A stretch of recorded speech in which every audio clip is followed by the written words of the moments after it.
Vulcan's amazing, man. We're having so much fun. I'm here to stay on my soapbox and proclaim that to the world. On this show. This is the hottest show on the planet right now. What's the debate? Ain't no debate.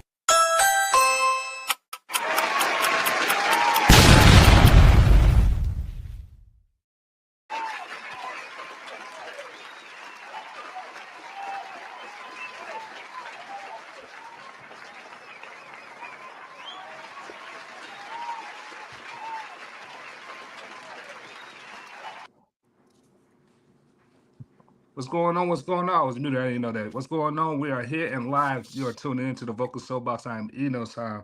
We got a few things we want to talk about today, but first, let me introduce the panel before we get into this discussion, man. What's going on? But dope. I'm sorry. Bodega man. My God. Yo. What's up, good? bro? What's good? Ain't nothing, man. Just here to chill with the fellas, man. See what's going on. Yeah, man, glad to have you back. You was on what's the last episode you was on with us with the Cam Newton? That was a good episode, man. So appreciate Yes, you coming sir. back, bro. What's going on, Fresh? It's Freshly Snipes. Y'all already know. I'm just here to get my shots up. Like, comment, subscribe, comment, get in the comments and interact with us, man. That's what we here for. That's what it's all about. Let's rock out.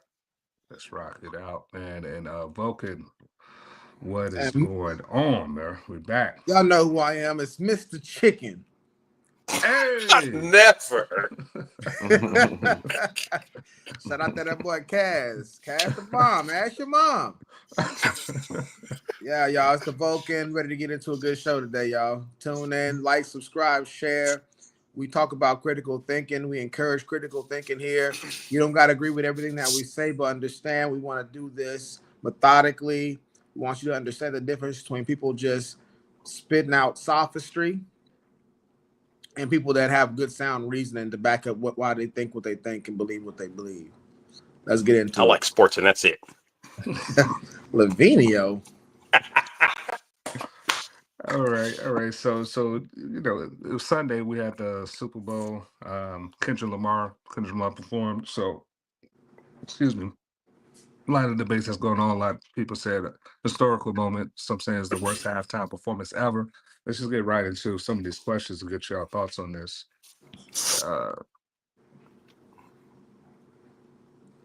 All right. So listen, first question I got from y'all. So as far as the halftime show, I want to ask around the room, was this a grade A? I mean, I just want y'all to grade the halftime show as far as entertainment from A to F. And then I'm gonna come back around and ask y'all why y'all gave it the rating y'all gave it. So as far as the grade A to F, let's start right up. Bodega man, what would you give it? I'd give it a B. A B? Okay. All right, cool. B. Freshly Snipes. I'm gonna go ahead and give it a C+. C+. Vulcan. I'm gonna give it a B. Yeah, I'm gonna say B too. I'm gonna say B. All right, start off with Bodega man. Why you gave it a B? I look at Kendrick like more like a Jay-Z, just stand there and rap type guy. So for him to be moving around the stage and throughout the whole Super Bowl field and everything and rapping, and you know, I was like, oh man, that's what's up. So yeah, I'd say all of that was what made me give it a B. You say you look at Kendrick Lamar like Jay-Z? Or like In terms I'm saying, of performance style. Performance, like, yeah, I'm talking about performance style. Like, he's not the choreography and, you know, doing all that it shows, man. Yeah, it's no DMX. Yeah, it's not DMX. He's closer to DMX. I'll give him closer to DMX than Jay-Z. Jay-Z just stands in one spot. At least Kendrick actually be. Well, yeah, okay, there you go. Dancing. Well, he might move. Kendrick be dancing. Like he be that as far as choreography though, I don't see that in him. So yeah, he's not jumping off stage like Busta Rhymes and I get to be comparing to those guys. Yeah. What's up, Fresh? What's going on, man? I gave him a C plus just because in terms of entertainment, obviously he has a great catalog and he performed like I want to say what 90% of his set was from GNX, which was a good album, but he got stuff that I want, if I want to go to a Kendrick Lamar concert, I want to hear some of his other bangers, some of his other hits. And I had to take off for the pants, man. Yeah, that 70 show joint song. Yeah, you know what I'm saying, with the dirty cuff. I can't get with that, man. I can't get with the dirty cuff, man. Fresh, you used to wear those boot cut pants back in the day. I did wear boot cut pants. Those ain't boot cut. Those are bell bottoms. Okay, boot cuts are made to go over boots. And them joints was dragging on the floor. G. Yeah. All right. He had on Instagram bad B jeans, man. I don't want to hear it. All right. I wanted to say this. Interesting. I didn't actually judge. The question is why would we grade this? I'm not even considering the music because I wasn't familiar with his last album, so that was my first time hearing some of them songs. As far as aesthetics, the way it just looked, I thought it was entertaining. As far as the art, I thought it was very, very good for a hip hop show, so that's why I ranked it B. But the music is lower as far as the performance. Entertainment, yeah. Okay. Yeah. I agree with you. Listen, man, niggas from the street, they don't want to hear that, man. Nobody want to learn why they listen to hip hop, man. All right, just get up there, and play "Bitch Don't Blow My Mind," and let us vibe out. I'm just playing. We don't want to hear that, man. Sharif, that no play in this ride. Play in this ride. What you trying to acknowledge? What's going on, Booker? What's your thoughts, man? Yeah, for me, I'm grading him on a performance base, and I gave him a B, which is a pretty good grade. I mean, it's better than average, right? I couldn't give him an A because one thing that I know is just that rappity rap guys, and I would consider him one of those guys. Most people can't follow his lyrics. I happen to be around people that that don't listen to rap like that. And I asked them. White people. Yeah. No, they actually, one of the first people was black, a lady. And I said, hey, can you understand what he's saying? And she said, no. So I got to take points away because obviously more singing genres, it's easier to follow the message. Don't have as much mass appeal. Yeah. And the thing about rap, I've seen this and, local concerts and stuff like that. If you can't get the acoustics right, if you can't get the audio right, it's a battle between the beat and the words the whole time, the whole show. And so it just sounds like white noise to a lot of people. So the choreography, so that's on the side where I can't give it an A. On the B side, I can say that the choreography was pretty decent, nothing super extravagant, but to get all those people to be coordinated like that, and it was with the colors and the dancing, I got to give it above a C because of that. There's a lot of people to be able to get on one page, so I did like that part. I thought that was pretty cool. Nothing I got to see again. This wasn't a Michael Jackson show. This wasn't a Prince show. People talking about he broke Michael Jackson. The population is much bigger. That's why I said there's a lot of different circumstances when they talk about Michael Jackson was back he wasn't in a digital era, man. So for people to just now be breaking his records where you can get streaming points from 6-7 different platforms, it's not the same. People not going out and buying this album. They're not waiting in line for it. When nobody fainting at Kendrick Lamar show, I don't want to hear it. Yeah, but people can know what hotel Kendrick Lamar is at. There wasn't gonna be no problems out in the streets. So yeah, and the first song he did, I forgot the name of that song. It was a lot of words. He was rapping fast like that Twister song. To add to Jay vocal point, that was a lot for people to keep up what he was rapping about. As far as entertaining. I know my dad called me. He was like, "Yeah, it was pretty slow." He's like, "I don't know what he was saying in the first few songs." So yeah, he was also. Oh, my bad. No, you're fine. Go ahead. He was also muting, censoring himself too when he was rapping. Oh, so it's kind of weird. Yeah, it's weird. Well, I think obviously he's on a Super Bowl. He had to kind of censor some of his lyrics out. He's an explicit rapper in terms of wet mass appeal. So he had to take some of that stuff off in order to be brand appropriate for the NFL. So yeah. I don't know. Yeah, I see that. So as far as the messaging, let's grade that. Let's go around the room and grade the messaging part of his performance, the message he was trying to convey. Let's start right up a digger man from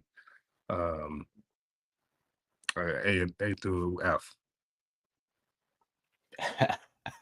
I mean, I couldn't tell you, man. I shoot, I don't know. I don't have a grade for that one. All right, Fresh. I'm gonna give that. I'm gonna give it a B. I'm gonna give it a B minus. And here's why. We're gonna do the grade and then go back around. Okay, I give it a B minus. All right, let's get Vulcan there. Yeah, for me, I'm in the same vein as Fresh on this. Again, I think I don't know if I got all the messaging. I don't know if he's come out and disclosed all the different messages. I don't think he probably would do that. It's better to leave the mystery there, most likely. But I caught some things. It goes into part of my issue with hip hop is its anti-establishment narrative that he's champions oftentimes. Not to say that there's not a place for anti-establishment within hip hop. I think that's part of the redeeming value of hip hop at times as well. But I think with his situation, it is Black History Month, so I thought he did a good job of maintaining that theme. I don't know if how many performers before would take that into what they were doing. We're on that big of a stage, so that was pretty cool. I thought the Samuel L. Jackson was a really good touch. I'm just a fan of Samuel L. Jackson. It'd been probably better if he went out in that Steven outfit, but Uncle Sam was good too. Steven from Django. That wasn't the character he was playing. Yeah, that wasn't the character he's playing. That'd have been funny, but no. Ultimately, I think it was a pretty good messaging in there, but it was too subliminal to give it an A. Now, if it comes to marketing and branding, I think in the buzz after it was over, he nailed that.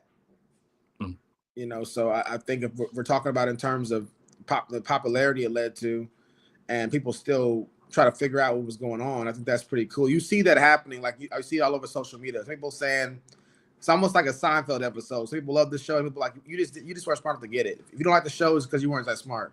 The same thing goes with the Kendrick. Oh yeah, like Frasier. It's highbrow comedy. If you don't get it, it's not for you. And that's what I see on social media. People are saying stuff like, if you didn't like Kendrick's, concert, or then that means you're just not that bright. You don't get the symbolism here. You don't get that there. Yeah, that's very elitist though. That's very elitist and dismissive, especially in such an opinionated forum. Like, what if I got it and I still didn't like it? Like, you just dismissing my opinion because that's not allowed.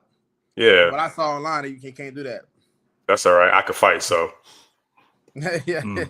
Well, I had a question, Voka. Why you say I can call the cops, so I can do it too. Yeah, I want to ask Voka, why do you say it's probably best for him not to expose some of the messaging? You want to keep it more mysterious instead of explaining some of the messages he was trying to convey in that performance. I mean, that's. Go ahead. Okay, you go ahead. No. He asked you. I just said that's often like an artist's mystique. Like they always leave it open for interpretation. That's the way art is best received, is to leave it open for interpretation. If you take all the mystery out of it, then there's nothing to ponder, so to speak. There's no rewatchability, if you will. Yeah, I think that's a really good point right there. Just dwelling in the ambiguity of it all. That's helpful. That with the mystique, that's the point I was going to make. But secondarily, I would say maybe to a lesser extent is creatives typically aren't the best at articulating their points. They do it through their art. When you hear these Kanye West, Nas is somebody known as one of the deepest rappers of all time. But if you watch him in interviews, like I think he did.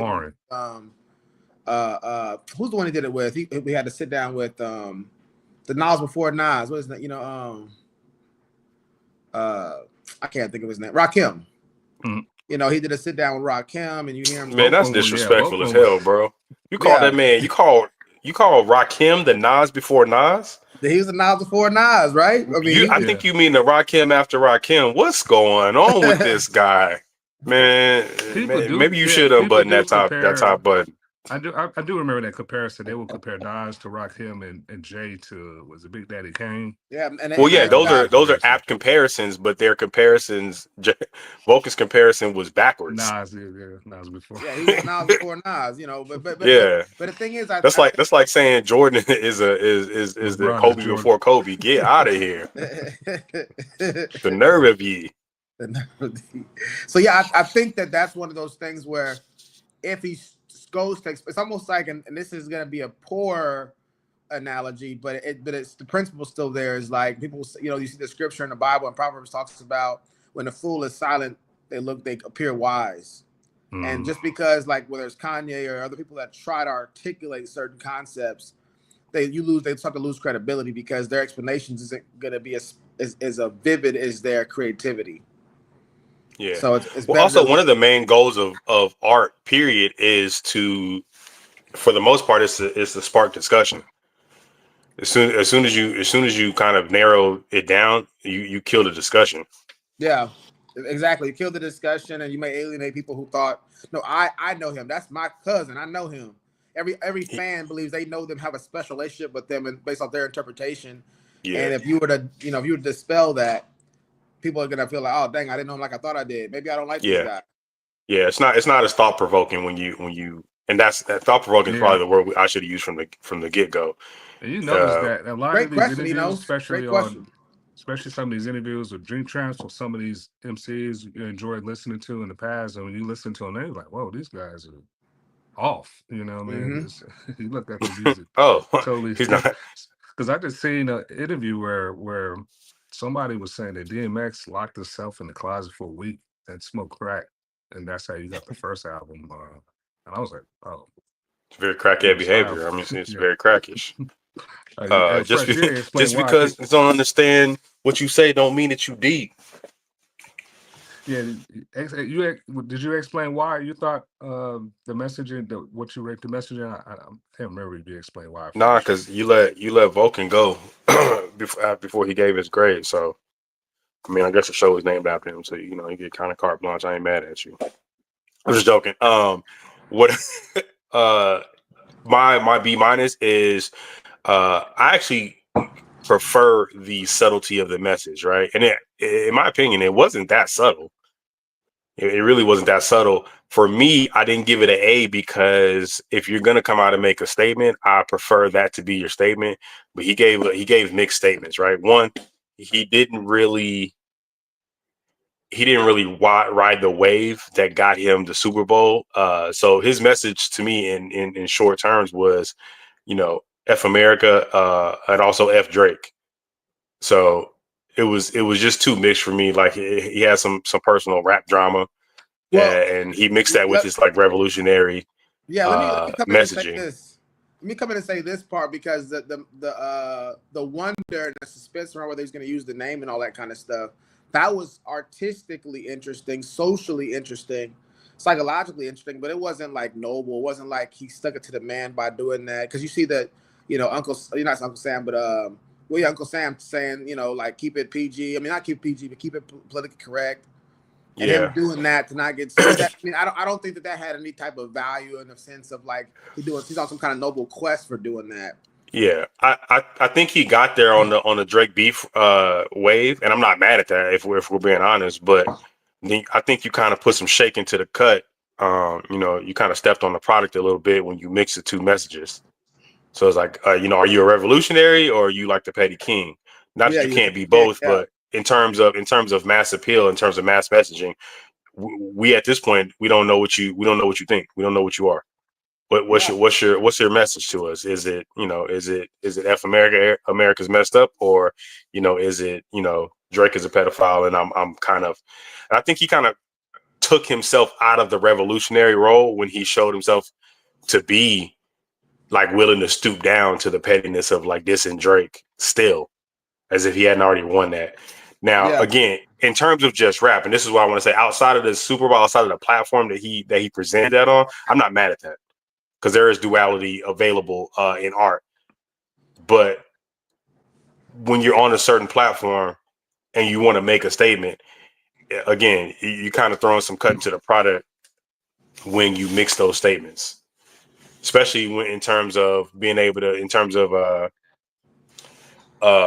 being able to kind of decry some of his stuff. It's an easy target for people who didn't care for the revolutionary message to now lump that in with the Drake message. Oh, he's being petty. You know, I'm not listening to that because he's talking about this, and it makes it easier to miss the whole the revolutionary message that he was trying to that he was pushing. So I don't know if he thought it through like that, or he just was like, I can't not say this. I can't not play this song. So I don't know. But it was a little disappointing for me. There's already a lot of challenges with the revolutionary or him being the revolutionist. I checked a number of sources that says net worth is like $120 million. 120 million. So he's a wealthy revolutionist. That's going to be complicated. Now, artistically, you can express what's going on in society, but you're tearing down the same capitalist society that you're benefiting off of. That was my issue, and I'm like, that's a good point. So that $120 million. And you're making money off of tearing down the black man. I'm not saying that's the point that I would make, but a lot of people would take issue and say, like, I mean, I think Corey Holcomb, I've heard him say it, and other people say, like, you know, there's no penalties for tearing down black people on the big stage. So this is the way to make a quick buck while you're tearing down. Yep, a black that's person. true. Because he wasn't censored by the network, the NFL. He gonna get sued by Drake, but that's Drake defending himself. That's not the network defending himself. If he had beef with Taylor Swift or something, they would have cut the they probably would have cut the feed. So, let's get Bodega Man in here. What's your thoughts about what's going on? The messaging, man. I mean, I don't really got nothing on that, man. Did you like it or did you hate it? Let's start there. Hate it or love it? Let's start there. What I'm saying is I didn't know there was a message till after the show was over with. Really? I was like, oh, there's a message. Oh, my bad, man. So with Samuel and the red, white, and black, blue, red, white, and blue flag. I mean, you know, the A minor necklace, the yeah. I guess that's the. Nah, he wasn't wearing a Canadian suit at the Super Bowl. He had on that jacket. He wore that at the Grammys. Disrespectful. That Canadian tuxedo.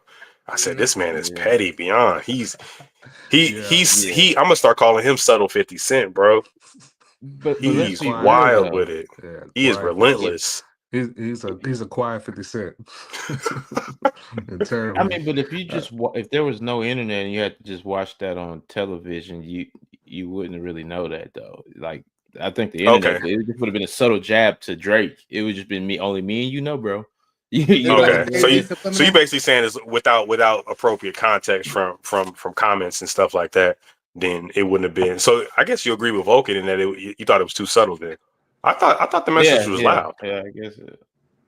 Well, I will say though, if you are not already a fan of Kendrick's music, I think Vulcan made this point a little bit earlier. If you're not already a fan of Kendrick's music, then a lot of this stuff would have gone by you, including like the lyrics, where it's just like, I don't understand what he's saying. So, you know, if you have people who listen to that album already back to back, they were going with the lyrics. But if you're just the average white American who tuned in to see two NFL teams play, this was not for you. And I'll say this: if Kendrick had a revolutionary message that he wanted to deliver to America as the masses, then I think he failed in that aspect, because a lot of the Americans that message was for missed it. Yeah, right. It's like, hey, if you that bullshit, Sharif. Yeah, it gets no play in this ride. Only everybody just want to hear him say Drake. And that was it. Exactly. Sometimes you gotta pop out and shout. Yeah, man. Yeah, and then there was a part where it was one of the dancers was holding up the Gonza. The Gonza strip flag. Strip, yeah. And I did some research. So I thought he was a part of the performance from the research. I don't think him and Kendrick communicated with him to do that. I think he did that on his own, but he was a part of the entourage. Although Yeah, he didn't run on. He was one of the dancers, but it Yeah. wasn't like he like was streaking or something like that. He was supposed to be there. Yeah, and that brings up a really good point right there. I wonder how Kendrick, whether Kendrick liked that he did that or not. Yeah, Because if he didn't do that happened, He kind of hijacked his performance almost. which is what people have lamented about when people are kneeling during certain things or doing certain things during. Okay, we're watching football and you're bringing your own agenda into what we're paying you to do. Mm-hmm. So I wonder if he would, if he took issue with the fact the guy did that or not. I think it's a little bit different with art though, because you're paying the artist for their art. You don't really control in terms of pay. You don't really control what their artist brings to the table.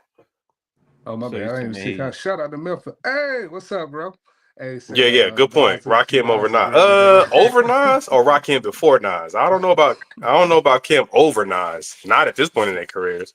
I'm going Rakim over Nas. I'm doing that. Just in terms of like lyrical ability, like because their careers don't compare at all. But I prefer Rakim over Nas in terms of his skill set. Yeah, but Nas was in the golden era of rap. He was still a part of that era, so it's gonna be hard to compare Rakim to Nas because hip hop wasn't what it was. It ain't like Kim couldn't. Oh, you know what? The Jay-Z's had started, rapping at 50 though. So at that point in time, hip hop was still seen as a young man's sport, even within hip hop. I see it. I was going to be like, it ain't like Kim could have to stop rapping, but back then it was unpopular to be a 40-year-old rapper. Because I'd say I would say the late 90s to the early 2000s was like the golden era of hip hop. That's when it was like on that trajectory to become the most popular form of music right there. Ludacris, Ja Rule, 50 Cent, Nelson. Hey, all of those guys. Rakim never looked young to me. So I don't. I mean, I'm just gonna be. Man, a lot of those artists in the 80s look like grown men. They were teenagers. Hey, man, they were in the crack era. It was stressful, bro. Exactly. Yeah. What? Just young man's game. I thought he was old when he was. Oh, man. Kim, I don't agree with this, man. Yeah, so Serena Williams, she came out doing the Drake diss. She came out corny. So they asked her about the performance that she said in this tweet. She said, when Kendrick Lamar and the team called and was like, we've been trying to do something forever. What about this? We love that you crip walked at the Olympics after you won the gold medal. I'm like, Super Bowl, are you serious? When the world, so that was her. She said that's what the team reached out to her to do what she did at the Olympics. So I got a question. Should Miss Serena have been crip walking? Let's start with Bodega Man. Look, I'm pretty sure she low key got some type of check off of this. I'm crip walk girl. Go ahead, you get that bread. I mean, why not? Do it. It is what it is. All right, let's go fresh. No, she's not a crip. she I mean, again, gang, especially black gangs have been so commercialized that I suppose you can't really blame her. But again, this goes back to the mixing of the message. Like I mean, he could have put her in a video. He could have done anything. He decided to mix this with his "Hey America" message on the Super Bowl, and I'm like, it sounds like she was just being an opportunist to get back at Drake for being petty. So I look at it as like I think she stooped, in my opinion, and that's not saying nothing about Serena as an overall individual. or as an athlete, but she stooped. If she was being silent and she was being classy the whole time, Drake was being petty and taking little shots at her and her, her boyfriends or her husband, then she lost that classiness because she came on and Crip walk on Kendrick's set to be petty. I don't care what she said. I don't care. I don't care what her PR team told her to say. She's being petty. She was being petty as hell. And I'm not mad at that. I'm just saying that's what it is. Yeah, that's a tough one. That's a tough one because unfortunately, the Crippin has been a household name for the Black community. So it's been co-opted by the entertainment industry, mainly hip hop. So, but the name is still says the dance still says Crip. So Yeah, it's Crip walking. They could have called it sea walking, which was helped to become commercialized. But I guess Snoop Dogg allowed, and this is not me being upset at it. It's just me kind of speaking on the state of it. Snoop Dogg being what he is right now in terms of his celebrity and his crossover ability has kind of helped commercialize even to where you can say the word Crip walking and no one affiliates it with a murderous street gang, which is what it is. That's crazy. Yeah. You have somebody doing the custom messaging walk of a murderous street gang on the Super Bowl. You got to think like it's just like, if you see old war movies and you see that army coming in and they're beating the drums and stuff like that, or I wouldn't even use that. I'll use like the Mad Max movies. You see that rock star, as they're chasing you and they got that music going on. To us that's watching the movie, we're thinking, oh, this is entertaining. The people that they're chasing is like, I'm getting ready to be out of here. I'm about to be deleted. Yeah. And for a lot of people that have seen that Crip walk in real life, they're like, I might not make it out of this. I'm in the wrong place. I'm in the wrong place. I may not be able to get out of this place. So yeah, that's a dance of intimidation and death for a lot of people throughout history. So I definitely don't think. Sorry, go ahead. No, go ahead. Go ahead. Finish your thought. I was gonna just say, I definitely don't think a GOAT should be associating themselves with that type of low level street activity. And I get the commercialism, I get all that stuff, but even if she wasn't a GOAT, I just think Fresh, I need you to read some comments. Okay, Miss Rihanna Gray says Serena was not worried about Drake. That's cap. They bashed her heavily for Crip walking after her win. This was her chance to do it at the Super Bowl. She even had on a tennis skirt. Okay. That's a good point, but it's cap. It's cap. Again, even I had issue with her Crip walking even after her win in I want to say it was at Wimbledon. To point, you're not a Crip. Yeah. Just because you're from Compton doesn't mean and again, it's so commercialized that, and I'll say this in terms of how bad her Crip walk was, it barely resembles a Crip walk. Someone had to identify that as a Crip walk when she did it. It's almost like the 7-day what is it called, the 7-day trial version of the Crip walk. It's not. If you put her up against somebody, against an actual Crip who walks, they're going to be two basically completely different dances. So maybe she gets away with it like that, but yeah. Okay. Why would she want to open herself up to that sort of criticism again? If she knew, like, hey, I got bashed heavily for it after her win, she's looking for that type of energy again. Yeah, put it on for she's looking to expose her and the family that she now has to that type of criticism online. Yeah, or she saw her shot to be petty again. Because if Drake is taking shots at her, right? She don't rap. She doesn't sing, right? She plays tennis and she's the best at it. But she doesn't really have the platform to get back at Drake the way he gets at her and her boyfriends. So of course, take the opportunity, get on stage at one of the biggest The biggest. One of the most watched biggest events entertainment in the world.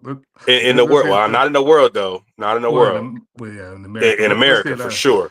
Let's get Vulcan and Bodega there. What's your That's thoughts bigger. on it? What's bigger than the Super Bowl?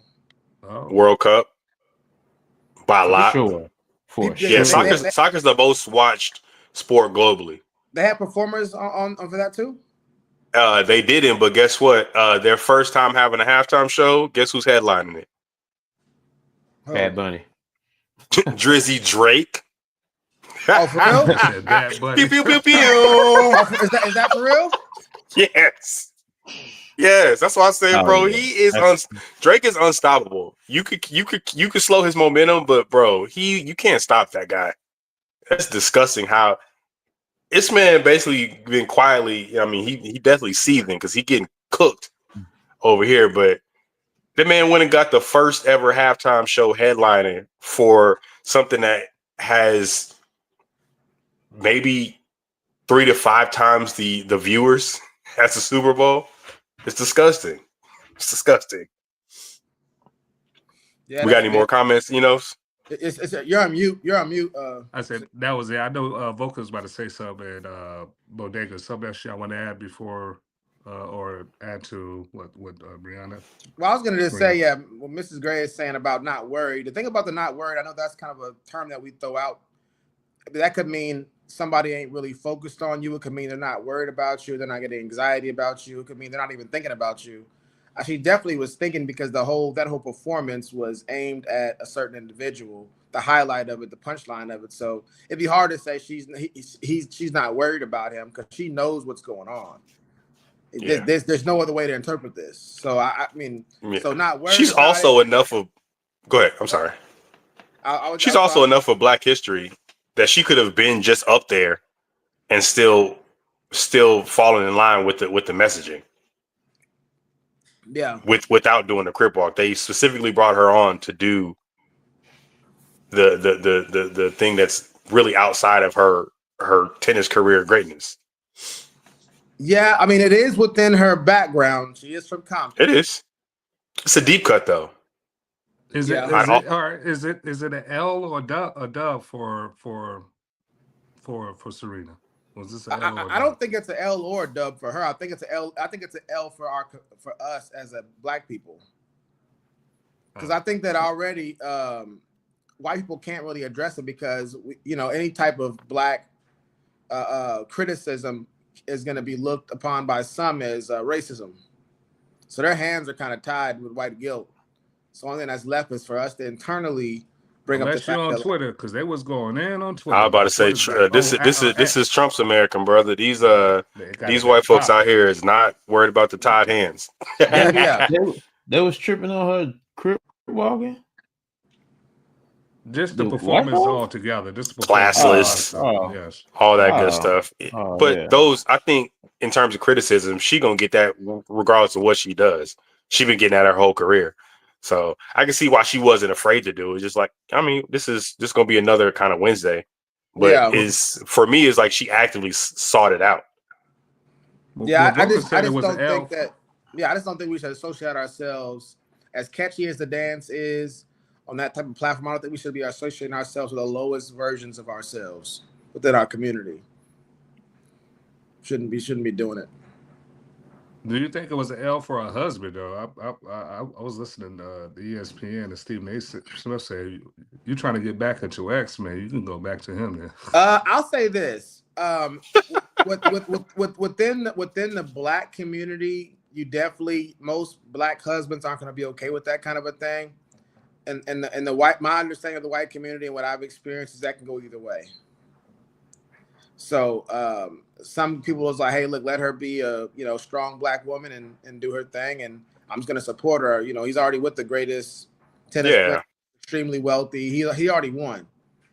So but he's been a background guy the whole time. Like he's always been a background guy to her celebrity. He's far more wealthy than she is, but in terms of celebrity, he's not well known. Across the board in his circles he is, but she dwarfs him in celebrity, so that would have been something he had to deal with regardless.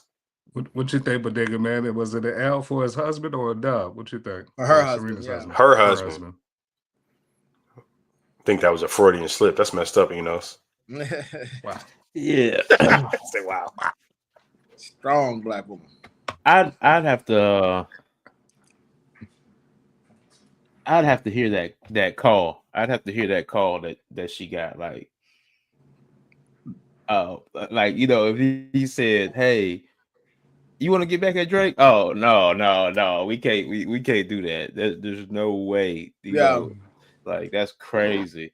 Now I don't know, man. No, I don't. Now that you say that, yeah, that's not cool, man. That's not cool. I wouldn't have been cool with that. You wouldn't be cool with it? That would have been a long talk with after the Yeah, because you gotta look at the those might have been different locks. Yeah. No, you gotta look at the backlash of that because like I know for me, if it's my lady and she's doing that kind of a thing, I'm looking at the escalation of force.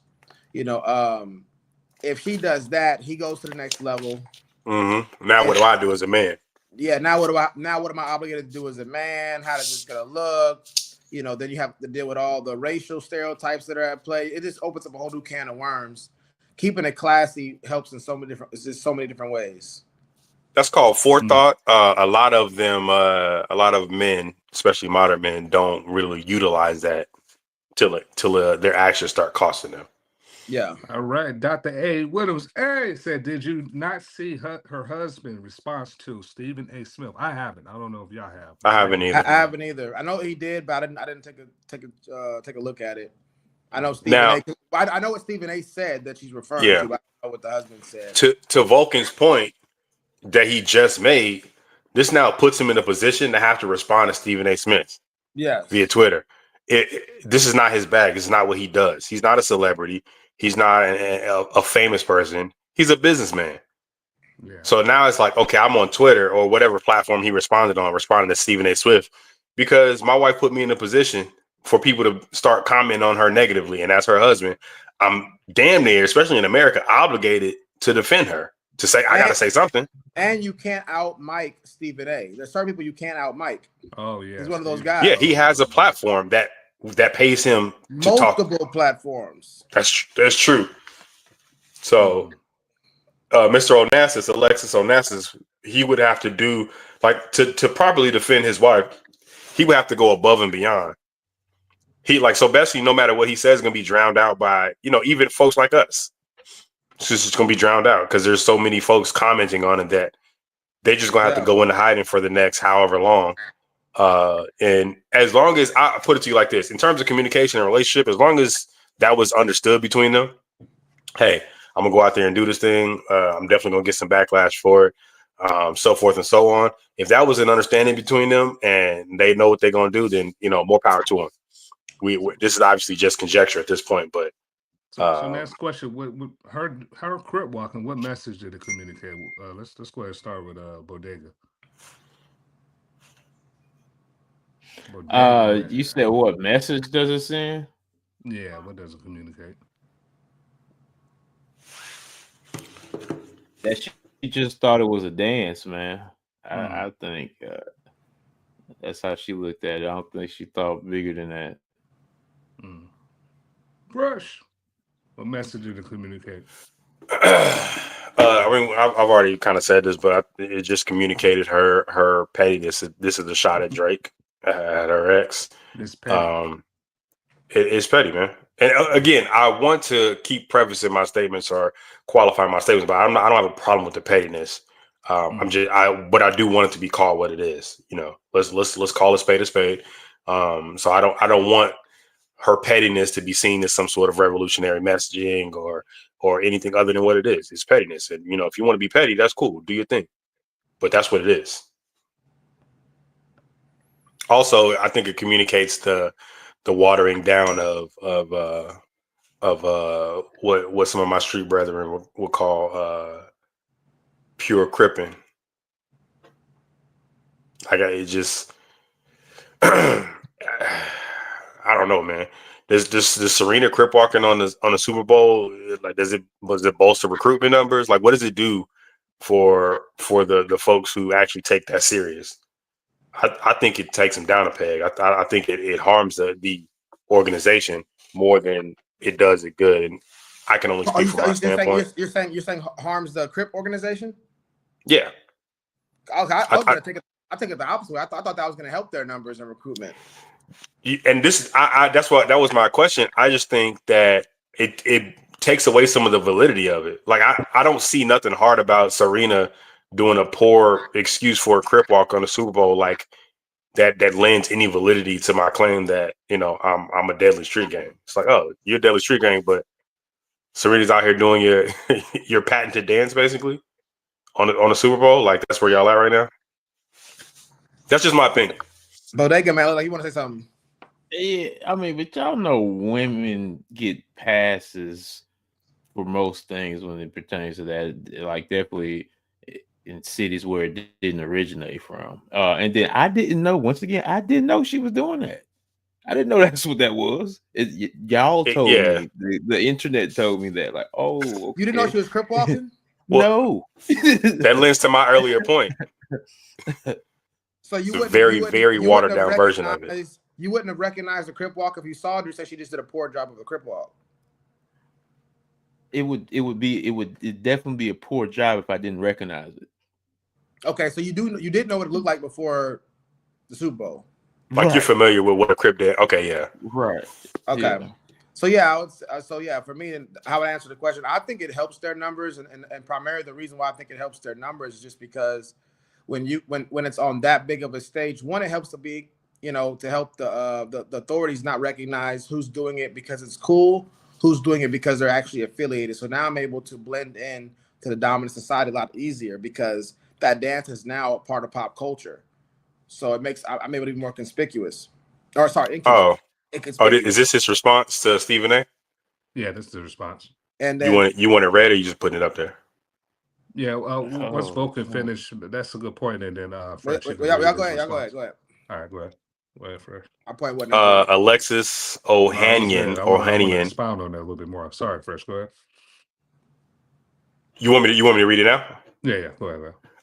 Alexis Ohanian, which is Serena's husband, says, "I get it. You're 57 and life didn't turn out the way you imagined. That kind of disappointment must be exhausting. You're the embodiment of peaked in high school, spending decades chasing validation from strangers through likes and digital hugs, only to find that no amount of external approval fills the void. I wouldn't wish that on anyone. Criticism only fuels your victim's complex, reinforcing the comforting delusion that there's some grand conspiracy against you and your quote unquote brave ideas, when in reality, you've just got terrible takes. It's a cycle: outrage, backlash, self-pity, repeat. This is a lonely road. There's still time to rewrite the ending. Start by working on yourself first. You'll find that if you wake up every morning trying to be a little bit better, a little more curious, you won't have time for irrational hating. You'll be too busy winning." See, this is why he should have stayed off the internet, bro. This is not for you. It doesn't matter if the take is good or not. It's the first one. It doesn't matter. Everything he said about Stephen A. Smith is almost patently incorrect. Stephen A. Smith is one of the most winning people that we know.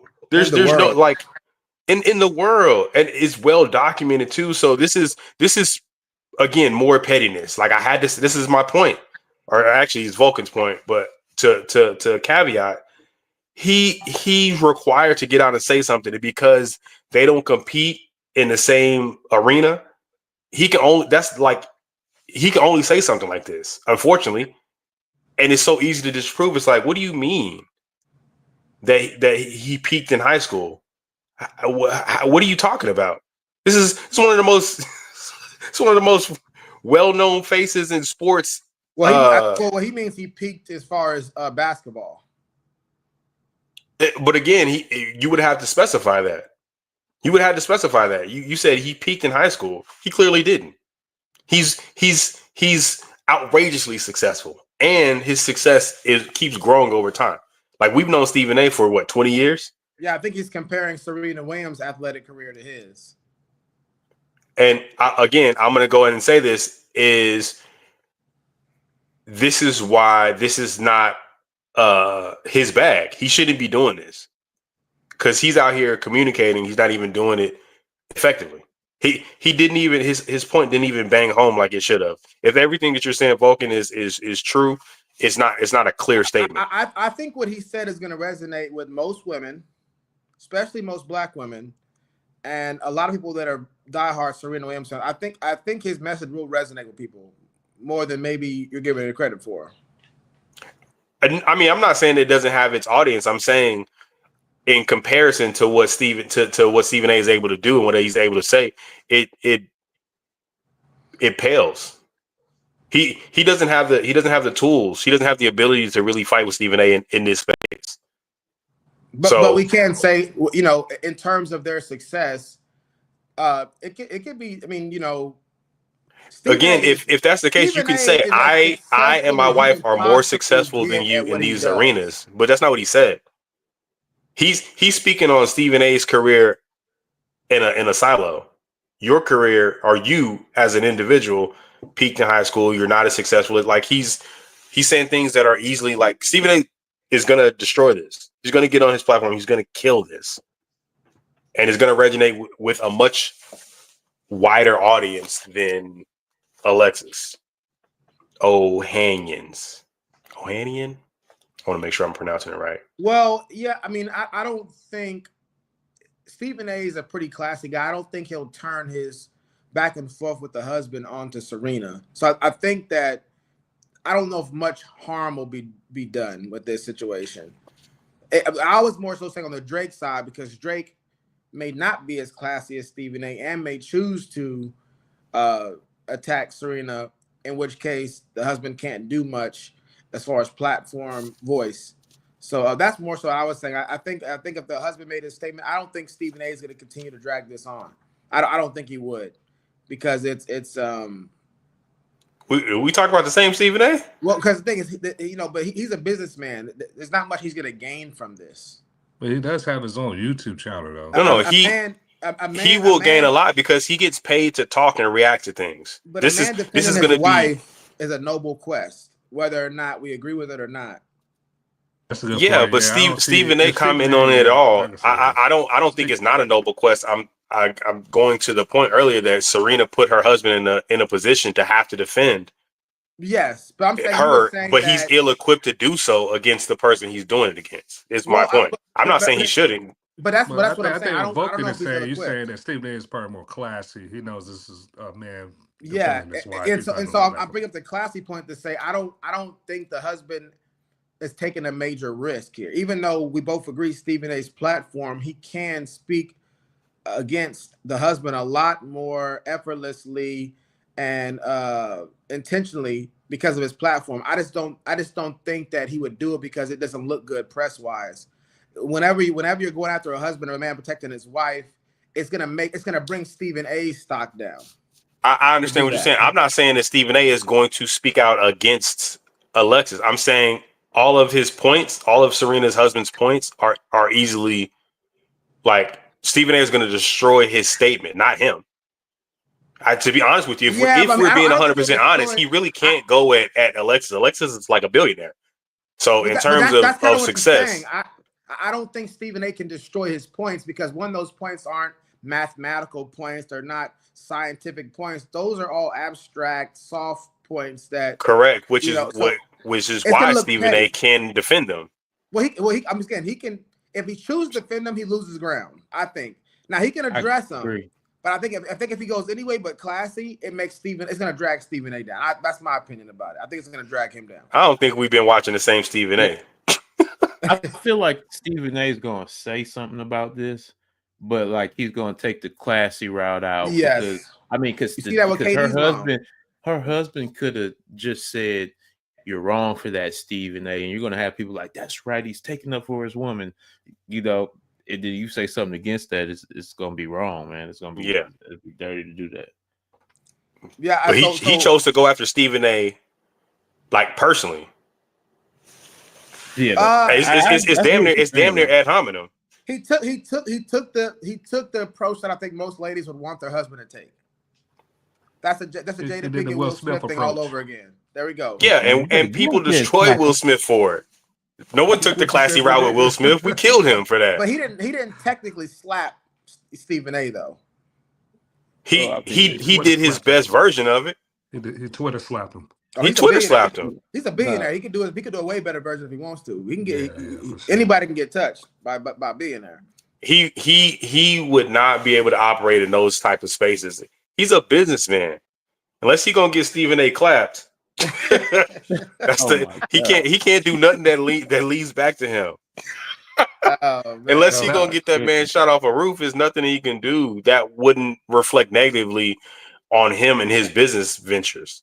We'll have to see. I want to go back to what Volker said earlier. Do you think was you reaching? I mean, could that be considered reaching, saying that Serena Williams Crip walking on stage might gain more members, more Crip members? I'll address after. What did you say, Bodega? Preposterous. That's all I'm glad you rewinded that. Enos, I'm glad you did that. Call him out. Yeah. Okay, now say the subtitles or something. I feel very strong about that. But I want to say the reason why I don't think it's a reach is because one, I didn't bring the point up. I was taking the opposite of what Freshly said. So I'm just taking the opposite side. So I don't think it could really be a reach if I'm just taking the opposite side. But it can be. But second, we'll see. We can probably discuss that too if y'all want. I don't know if you want to go that route or not. But I'll say a loophole to me. But I want to, because I'm not the one who made the point. I didn't say, hey, what she did is Enos, you got him on the run, big dog. It's not gonna say Drake. Y'all crazy. But yeah, so I definitely don't think it's a reach if I'm just somebody takes a stance and I say I take the opposite side. That can't be a reach. No matter what the person started, I can take the opposite. But secondarily, I'm willing to defend that point. I think that I don't know who wants to debate it out, but I would definitely debate out that helps the Crips more than hurts them. I think the Crips have done enough as far as putting themselves out there. I think if you want Cal, you've done enough. You can go. I think you can go find it. It don't. That doesn't push the numbers. Like, do you think that women that want to play tennis, maybe them, yeah, the ones that want to play tennis, they might want to be Crips now, playing tennis at Harvard. That's I don't know. I want to learn how to do that cool Crip dance like Serena. Yeah, that's it. Yeah, all that means is you're gonna have a bunch of little white tennis players in America doing the worst version of a Crip walk you possibly can do. Yeah, and see, this goes to the point, and this is partly why I think the problem is with most people, what you're saying, Bodega and Freshly, is that I think y'all are not being creative enough, or maybe you just don't understand how human psychology or sociology work enough. One of those two, because I'm gonna put it in two. You have two categories. Well, I'll say you have three categories. You have people who are gonna want to join the Crips because of what she did. You have those that are gonna be more sympathetic to the Crips because of what she did, and people that's not gonna like it. I'm in the I don't like it category, right? Most folks are gonna go into the I'm not as hard on it as I used to be because it's become more commonplace. That's what marketing does. Marketing makes you more comfortable with things. I don't want to get into certain political movements that have done that by introducing into small bites until we all find it not as offensive as it used to be. That's how marketing works. Any business will tell you that. So my point is saying that if you're just thinking it's people are going to want to join the Crips because she did that, then okay, yeah, that just means that you're thinking it's too binary. It's either they want to join or they don't. No. The most people are going to be people who go, you know what? As I'm seeing it more and more, maybe it's not that big of a deal. Or what if it's that's just the point that I'm making? What if it's just gentrification? So anybody have a rebuttal or response to that? No. I mean, yeah, you're arguing a point that no one made. You got it. I don't know. Neither one of us made that point. Okay, so we're all in agreement that her doing that is going to lead to more sympathizers and those who want to join the Crips. No. I don't think it's gonna bolster the recruitment numbers. There's not gonna be people lining up trying to get jumped in. To me, this is insane This is insane that you don't think that getting celebrities to do your marketing is not going to help with the numbers. No, I That's said literally every Serena. I company's said marketing strategy. Serena Williams or Odenheimer, whatever her last name is now. It's or Odenheimer. yeah, I don't know. But His name is my anyway, name too. He's a yeah, Viking or what? yeah. I don't know what that guy Hans. I don't know. Oh, yeah, Alexis Ohanian. I was close, bro. Odenheimer, yeah. Yeah. Hey, what did Stephen A. go to? Didn't Stephen A. go to college for journalism? Yeah. I just don't understand how Alexis Ohanian can say your life didn't turn out how you. Hold on, We're moving away. We're moving away. Yeah, from it, Jay. yeah. Go ahead, Enos. Talk your head, Let's, Enos. let's bring it back, Fresh. Agree or disagree with what Volk is saying? Bring it back to the bottom of the map. I agree that it's going to create more sympathizers, but I don't think it's going to bolster the numbers. It's not going to be like you're not going to have people flocking to join a street gang because Serena Crip walked on national television. Because you moved the goalposts, Vulcan. You said celebrities. We're talking about Serena.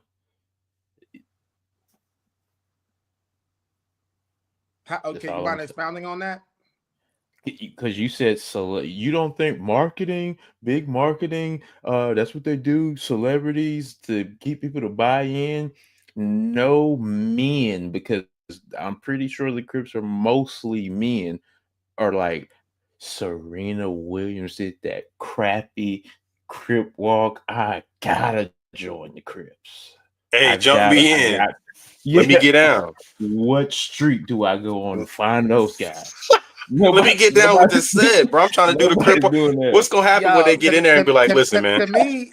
To me, this is a sad because, and this is part of the problem for me is that we're so soft on these things. The minor progressions that they have as a domestic terrorist organization, we think, it's benign. Or at worst, it's nothing. It's not a big deal. Again, every company does the same strategy. I'm going to get people that are famous to market my stuff. That means doing my slogans, doing my dances, saying my catchphrases. And yeah, but if you're bringing those from a point of zero. My point's not done. It's almost done, though. That's the first half of it. The second half isn't that not exactly what that is? The Crip organization has a celebrity doing their dance. That's literally what marketing is all about.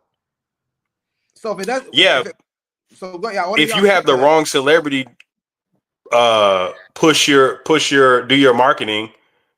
If you're associated with something else, then that actually hurts your organization. That's why people pull certain sponsorships if the celebrity that they have pushing it is involved in something that doesn't align with their organizational beliefs. They pull that stuff. But that's true. So that doesn't apply to her. I agree with you. That doesn't apply to her though. She perfectly aligns. No, she doesn't because she's a person who's she's in blue, but again, her lifestyle does not espouse the virtues, if you will, of a street gang. No, nothing that Serena does in her life. Yes, you need people lines up with what to do it. If you really want to have global power, international power, you got to get people who are not like you to participate in it as well. Eminem did a lot for hip hop. Why? Because he didn't look like Rakim and Big Daddy Kane. So my point is saying the trailer parks that helps. Now, if they can get Urkel and Screech to do it too, that's going to help the proliferation of it. It's not because it's so commercialized that's seen as a dance. Like Serena's not the only person to do a poor version of the Crip walk just in general. Like there's corny, like it's so commercialized that it's corny. There's corny dancers doing that dance everywhere. They do it in b-boy or breakdancing. It's just something that gets done that it's almost not even associated with the organization anymore. So I don't think that it's, especially when you're not coming from a net positive. So you're saying that just because they have it on that big of a stage done by a celebrity, that That's what marketing is. Typically, Yeah, but it's when done you by market everybody, something, not just her. It's done by everybody. Kendrick. It's done by everybody who's on that stage when she's doing it is a part of her doing that Crip walk. It's all a part of the show. right? But Kendrick is already affiliated. Is my point. Kendrick is from So that those that just, affiliations. to me, that just proves y'all's point more, because now you got somebody who's affiliated giving credence to her Crip walk. He endorsed the Crip walk. He brought her on to do it. So again, I think the more we get into it, the more y'all's points is not going to look as strong. No. What I'm saying is that harms the organization because of their beliefs. It doesn't align with, like, her doing the Crip walk does not align with what that street gang is about. Is my point. So that's like having it's damn near like if you have you and your team are wearing a certain type of shoe, and then the square of the school wears it. In terms of fashion, like, it's almost dead. Like, if he wears it, then it's dead. I don't want to do it anymore. Because if anybody can do it, it's no longer exclusive. It's no longer something that has a net positive pull. So just because she's a celebrity doesn't mean, like, again, Snoop took his celebrity and he spread it because he came from it. Serena is basically an outsider, and she's essentially a square in that space. Her doing it doesn't lend to the credence of the street gang. It doesn't lend to the validity of it. It actually takes away from it, because she's actually not the attention that she's bringing to it is to little white girls who want to play tennis and middle-aged white people. I love that's not the target group of Crips. Serena's fan base, the fan base that she would be bringing, is not the target audience of the Crip street gang. You want to speak to that, Bodega? Yeah, I feel like they gentrified it, and you know how us black folk don't like that. So I mean, I feel like if this was 15 years ago, you got something, but it's all, like I said, it's like drugs. This is insane. Drugs are already in demand. There's I don't, you know what I'm saying? It's already, people already want to be Crips if you want to be a Crip. I'm just happy this conversation happened. I didn't expect this conversation to unfold this way. I didn't know we were going to be talking about this, but I would never have imagined going into it that our views were going to be that radically, diametrically opposed. So I appreciate it, because that lets me know what I'm doing in my focus when this topic definitely has to be done, because I feel like two intelligent men are becoming susceptible to the Crip marketing. It's not a big deal. That's not what we want. We don't want. That's not what we at no time did we say it's not a big deal. We just said the effect it has is opposite of positive. I didn't say it wasn't a big deal that she did it. I said it impacts it negatively. But that's what I'm saying. I'm saying if we're fighting against an enemy and we think that what they're doing is impacting them negatively when it's actually positive, are we going to be more well equipped to deal with them, or are we going to be behind when it comes to dealing with that enemy? That's what I'm saying. I'm saying that if we're thinking go ahead, Bodega. No. Go ahead. Sound like you're about to clean it up, because I didn't understand you. So yeah, I'll say it one more time. I'm saying that if you're facing an enemy, which I'm calling the Crips, the terrorist organization, an enemy, right? Domestic terrorists. I'm saying if they do a particular thing and we think, oh, that's going to hurt them, when it's really going to help them, they're winning. But again, it's not. It's almost as if she made They could get it. But I just want to make sure before you answer. Oh yeah. For sure. Yeah. I got it. I'm saying you agree, but okay. Sorry. Go ahead, Fresh. That's like okay. You know what? In you guys have all seen V for Vendetta? Yeah. No, I haven't seen. You never seen V for Vendetta? What about you, Vulcan? That's what Crips wants you to do, and I ain't watched that. That's crazy. All right, in V for Vendetta, whoever the supreme leader is, that talk show, they make a farce of him. So they have a poor imitation of him, and they essentially make it look silly. Everything that he does, it didn't help it actually turned the people against him, because they made a farcical. Definitely. Brianna Grace said, is Snoop pulling in numbers for the Crips? Snoop is a Crip. He's a known street gang who made it out of out of the trap and became an acceptable celebrity. So yes, Serena is not associated with the street gang. She's not affiliated with the street gang. In fact, there's a whole movie about how much her father kept them away from that type of lifestyle. So it's almost like, okay, this rebellious, like upper rebellious uppity person is almost making a farce of what we do. Shout out to Jonathan Flowers. No, ain't no we in that. Nah, I ain't never. What's up, my guy? Oh, that's a good Just point. had to Not talk we. on my podcast as well. Shout out to you. Yeah. Shout out to my man Fowler. I don't What know up, though? I don't know if this means anything, but a Crip actually killed Serena Williams' sister. It was actually a Crip that killed her sister. So I seen that in the vlogs too. Even worse. Yeah. What a cornball she is. What a cornball. You want to speak to what Fresh just said, Vulcan? Hey, real quickly, is it just me, or are people's boxes disappearing and then coming back on? Are y'all seeing that too? When he put something, when Enos put something up on the screen, the name boxes they go away. What I mean is like when people are talking, like what you were just talking right now, your box didn't do it, but when people are talking, sometimes their box is disappearing and they're coming back within a second. Well, I say like right this, there, Bodega. Did Bodega just go? Did it happen to Bodega just now? No. Okay, it's just on my end. Okay, I just want to make sure it's just on it's my on my end. It happens on my Apple tablet, but it doesn't on my desktop, on my laptop. It doesn't. Okay, go, got it doesn't on my Apple tablet. Yeah. Oh, y'all on them inferior Apple products. That's what y'all get. I don't mess with That's what the Crips will want y'all to do. Oh, that's actually this is Apple. Yes. All right, so you want to go? So do you think that when the Bloods are seeing the Crip walking on there, you think they're going, yeah, that hurts them. That's gonna get them on my side. Yeah. Or you think they're thinking like, dang, those people are getting way too big. No, I think they think it's corny.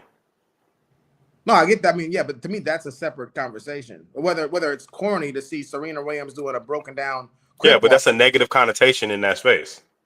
If it's corny, I don't lend any credence to it. What about all publicity is good publicity? You think that could apply? I'm gonna say no. And I say that because all publicity is not good publicity in terms of an organization. So maybe in terms of a product, yes, but in terms of an organization, we see it all the time where you have people on the internet who are espousing their views wearing company marked or company branded clothes and shirts. Those companies come out and immediately denounce them. Those companies lose something from that. Those companies that's why they do it. We got to get on top of this before they lose us either shares or customers or reputation. Those types of things that they're not always a net positive. When you have somebody representing your organization that does not align with your organizational values. Yeah, I mean, I just know if I was a part of the Crip organization, I would love to have a celebrity, regardless. Well, if I was a part of the Crip organization, I would not want to have that celebrity doing my dance. Yeah, I would love to have a celebrity do my dance if I was a part of any organization. If I'm a Blood and I see someone Crip walking, I'm like, oh, look, you're doing that Serena Williams what? That kills it. Like, you're dead. It's dead. It's dead in the streets. Oh, look, he doing a Serena Williams dance. Oh, Jonathan Flowers said Kendrick is affiliated with the Bloods. Serena is Crip walking doesn't affect anything. Affect anything is a little extreme. It actually impacts it even more. Because hold on real quick. Y'all see this comment right here? Hey, ain't no practice being said. I just became a Crip because of Vulcan Soapbox. Damn. Oh, hey, if Kendrick is affiliated with the Bloods and he got somebody up on his stage, on the biggest stage Kendrick's ever been on, doing the signature dance of the op, that's crazy. They're both cornballs. Disgusting. I'm disgusted. It just shows unity, man. It's not a thing anymore, or whatever. Yeah. Hey, listen. I beg to differ. Go on Compton and say that. All right, let's do some closing statements on Serena Crip Walker. Let's do some closing statements and get to the next topic. Let's start with Bodega. I'm laughing to myself because I watch a lot of those when they're making them sandwiches in the bodegas and stuff. So everyone's boxes disappear right now. Is this what you guys were talking about? Yeah. Yeah, it's not Everyone's happening. name tag. Yeah, it's not happening on my end. Oh, okay. It did it on mine too. As far as I don't really care. Yeah, Serena goes. Yeah, her crip walking. Yeah, it to me it doesn't bother me. Like I said, I didn't know. Thank the internet for telling me. And I guess she did have on blue. I should have knew. But that's all I got, man. You guess she had on blue? Yeah, it was kind of supposed to be a rhyme, but I know she had on blue. Dang, stepping on the man bars and everything. You're a hater. Should have been true. There you go. Yeah, man. All right, where we at? Fresh. Closing statements, Serena. Closing comments. I don't think it helped the Crip organization. Because I don't think it aligns with the image that they want to put forth. Vulcan. I agree with ain't no practice, bitch. Because if we can make somebody become Crips, then definitely Serena Williams can. Hey, I'm gonna tell you right now, ain't no practice bitch is not getting is not getting on the set. You got Crip in the lowercase. Jonathan Fowler said it's a West Coast thing. Oh, see, he said the same thing you did, Vulcan. Jonathan, you got to come on, man. We got to debate this. So they need to go ahead and get together and become one big street gang. Stop playing around. Why we divided, man? Yeah, the human race. All right, so next topic. Oh, he said, okay, he said I'm free now. We'll send you the link. We'll send you the link shortly. All right, so next topic. Should artists advance political social movements during the Super Bowl halftime show? Should artists advance political / social movements during the halftime? I'm doing the Super Bowl halftime show. Let's start with Bodega Man. Oh, should they advance? I mean, if the Super Bowl allows it, yeah, we'll start off with yes or no right now, and then come. I'm in the middle with that. I'm take a side. I say yeah. I say yeah. I'll take a side. Yeah. Let's go with Fresh. Yes. Vulcan. If I have to pick a side, I'm gonna say no. I'm gonna say no too. I'm gonna say no, and I'm gonna start off with the why. I say no because usually artists are not really well versed or well studied in a lot of political social movements, so they don't do the best job articulating that at times. So I would say it's not the best idea. So I would just say no altogether. But let's go with Bodega Man. Yeah, see, that's why I'd say yes if they actually are well versed in whatever the social movement or political topic is, because like you stated, that most of the time somebody stops and asks Young Thug about something and then he says something crazy and I'm just like, why y'all even taking him serious? That's not his thing. So if that's your thing, I think it's cool. But if it's not, then you should stay far away from it. You know, one of my favorite segments on Breakfast Club when Charlamagne would have some of them street rappers come up and he asked them a political question. It was and they were like, "Come on, bro, don't do me like that, man. Don't do me like that." But so that was hilarious. Let's bring Fresh up in here. I say yes because one of the main purposes of art is to communicate or convey different messages or ideas. So if you are an artist, that being the operative word, if you're an artist, then your job is to communicate and convey ideas that spark conversation and possibly debate, depending on what the idea is. Art also conveys different emotions. So I think it's a perfect Now, I don't, not saying I agree with the message or I agree with the messaging or the placing of it, but in terms of art as a way to communicate, it's what it's for. It's one of the main purposes of art. So yeah.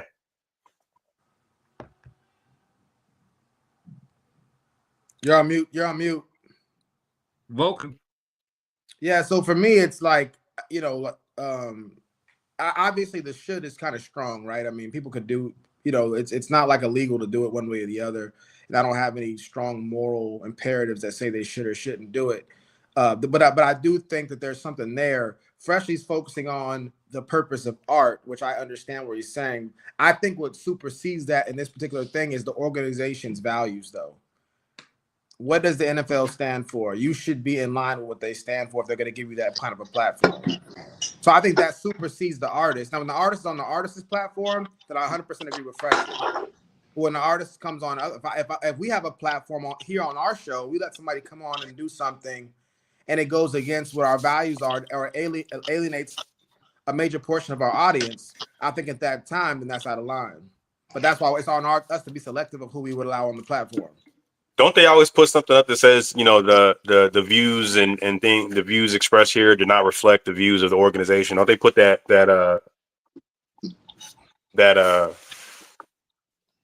goodness gracious, I'm having a brain fart. I know what you're saying. You're saying that they put that up there before they go into what they're doing. You'll see that on the Boondocks would do that. A lot of shows would do that kind of a thing.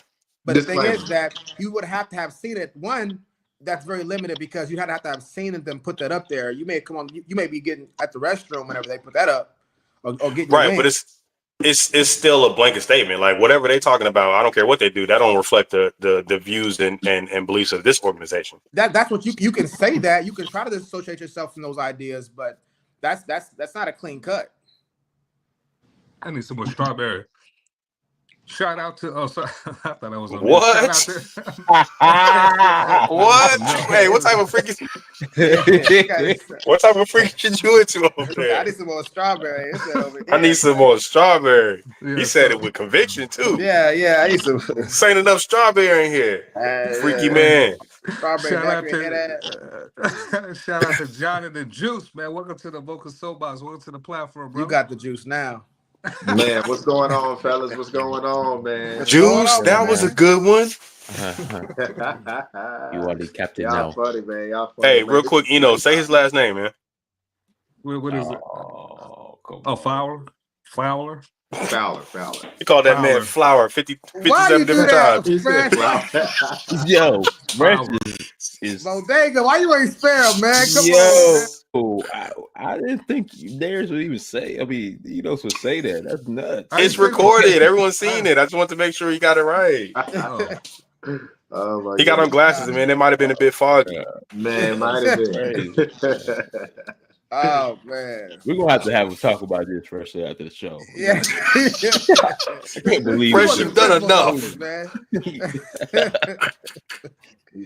Oh man, Enos know it's all love, man. Y'all know Enos had surgery on his mouth, y'all, so he pronounces some words wrong because he has surgery on his mouth. Yeah, Flower. Yeah, I'm still pronouncing. All right, let's get into it. Yeah, so the question. Well, hold on. I wanted to give you don't mind, because I know, Jonathan, anything you want to discuss that we already went over real quick? It's okay. We can. I think you're about to repeat the question, right? But he has some things in the comments he wanted to address. Maybe he may be over it. I don't know. I want to give him opportunity if he wanted to go over anything. Man, yeah, a couple things y'all was saying. Like I agree with most of the things y'all was saying. When we look at like overall brand and sponsorship, we gotta also look at like everybody's not looking at that at the same time. I think a lot of people is gearing people towards other businesses, sponsorships. This is why people stay independent because they don't care for it. So I think a lot of things, even with Kendrick's message, is more so independent basis than it is like, hey, I'm trying to get sponsorships, I'm trying to do this. Because at the same time, I'm also looking at everything he's gained over the time period of the beef. He got, that little mustard. He got the mustard commercial just off that. It's a lot of things that still happen towards his direction that we can also say, like, I think he messed up by making a bad decision. But if the bad decision is still giving him the publicity and the light over it than All what's bad about it. publicity is good publicity. That's what I'm saying. baby. That's There what you I'm go. saying. What are we talking about? Publicity for Kendrick, or No, no. as an artist? Or are we talking about, because Kendrick is a commercialized artist, so for him, all publicity is good publicity. But we're talking about the Crip Street Gang as an organization. Oh well, What is it doing the same thing for them?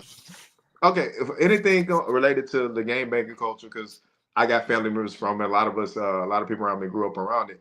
You got to look at it like this. Anytime somebody is marketing something, we can always look at it like, yo, you're not part of that. You're not from it. You know nothing about it. Some people look at it like this is where extortion comes into play.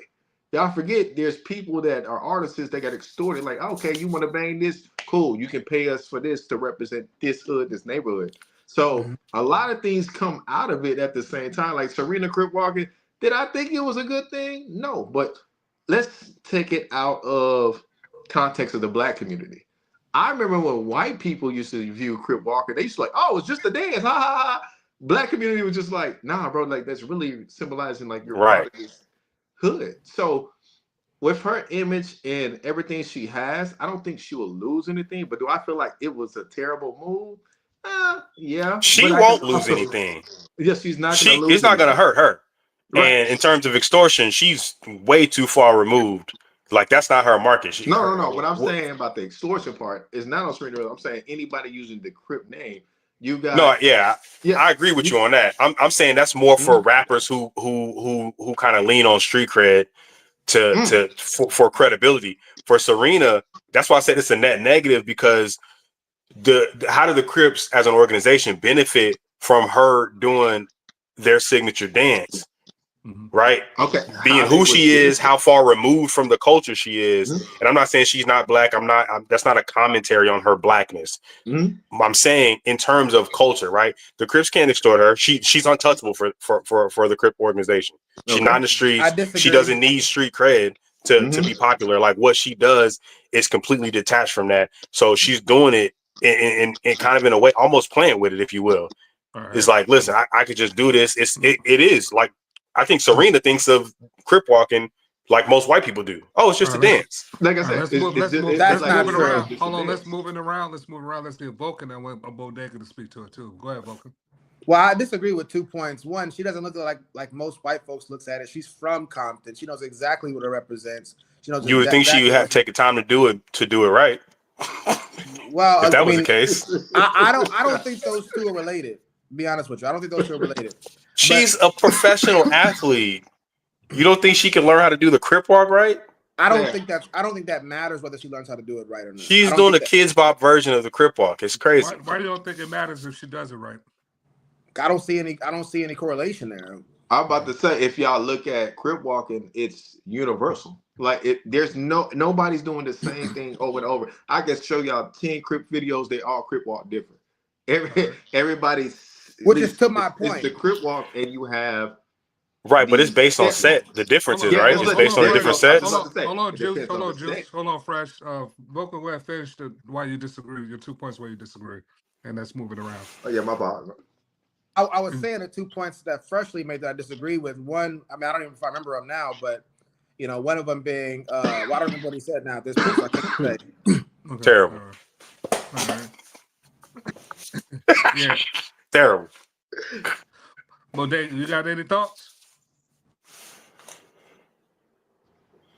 You muted, Bodega, you muted. No, I don't have anything. I kind of lost my train of thought too, but that's my bad. All right, Juice, you could finish your point. But like I said, when I was saying like there's no correct way to do anything. Now you said how do Crips benefit from this? You got to look at also what else Crips has already established within themselves. One of the biggest Crips we know right now, Snoop Dogg, he has a whole brand behind being a Crip. You got Nipsey Hussle, whole brand about being a Rolling 60. And then you got to also look at it. They got a drink called Crip Cola. So there's things that's attached to Crips, like whether you look at it like what are they gaining for it? You have a chance to get your name out there more when celebrities do it. Do y'all forget when Lil Bow Wow was Crip walking when he was a kid? Yeah. He was just a kid and they let him get a free pass. But guess what? When Snoop Dogg took him under his wing and they gave him that pass, it would also give him some type of power and notoriety. Like, listen, we got the little homie from over there. Well, he was from Ohio. I forgot he was like Ohio. We got a little Yeah, he's homie from out there. Ohio. But So I guess the question for you, Juice, is: do you think that Serena was she promoting, marketing? oh, was she promoting and marketing? Nah, I literally think she was just there dancing, bro. I Okay. literally just think she was there. I don't think she was promoting that. It's more so like she's there. She's in a heated moment. This music is there. Listen, some people don't know how to dance, but they know how to do a couple things, and that's what they're gonna do just to represent themselves to having fun. That's what I'm looking at. Yeah. See, Vulcan, before you got on, Vulcan said no. That was definitely marketing, a good marketing strategy to promote the Crips, especially for somebody that's not a Crip. That was a plus. That was a win for the Crips. You know. Consider a neighborhood she stayed in. Yeah, I guess so. Yeah. Yeah, because the main thing is this: all publicity is good publicity. If you had an organization, whether it's a crime organization or you sold mustard, the best you can do is get some of the greatest celebrities in the world to try to copy your phrases, your dances, all that's going to be good for the brand. So that's the point that I'm making, and that's just basic business advertisement at that point.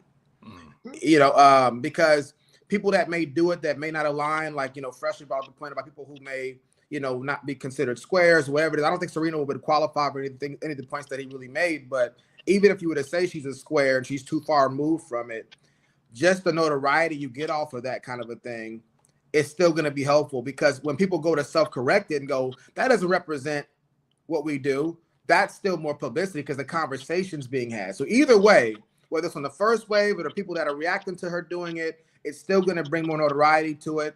And again, my main point was not that people are going to join the gang per se more, which I think that is the case, but it makes people more simple. Yeah, but it makes people more sympathetic to it. There was a time where in the Black community and my friends in Africa, they'll tell you that in certain places in Africa, it's still considered shameful to be involved in gang violence in places in Africa. When they came to America, they realized that Black Americans celebrate that. Italian Americans celebrate the mafia to some extent. You see what I'm saying? And so the thing is that that's not the case everywhere in the world. Some places that's the shameful thing. And so my point is saying that whenever we have celebrities on the big stage doing it en masse, you know, and making it popular and more cool, what it does makes us go, you know what? I used to hate it. Now I'm ambivalent towards it. So now I went down a level. Those who are ambivalent may start to like it. Those who like it may join.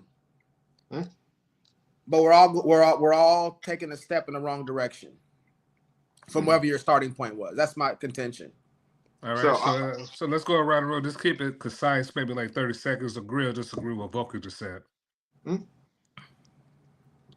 anybody on the panel disagree, keep it within 30 seconds. Disagree or agree with Volker? Yeah, I disagree, of course. Again, I don't think that I don't think that I disagree. I don't think that any, again, when you're looking at who your target audience is in terms of the Crip organization, I don't think that Serena aligns with those values. I think it's almost like fashion. Yeah. When I start wearing something. I want to address what he's saying, because again, I don't disagree with what he's saying on that part, but I think he's looking at it from too small a scope. They have as an organization, they have a message and a purpose for everybody. You have folks that you want to join. You have folks that you just want to leave y'all alone and not look at it as such a bad thing.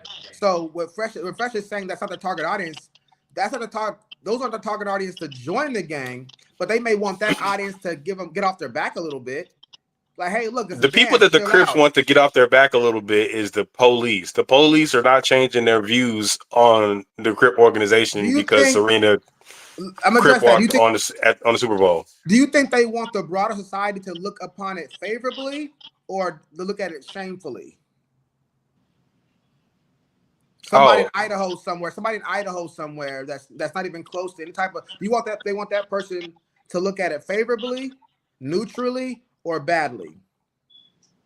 I think favorably is what the goal would be. And that's my point. I'm saying that you're not addressing that person. That's my issue with your. No, I again, I understand what you're saying, but that person is. You said they're not even attached to it.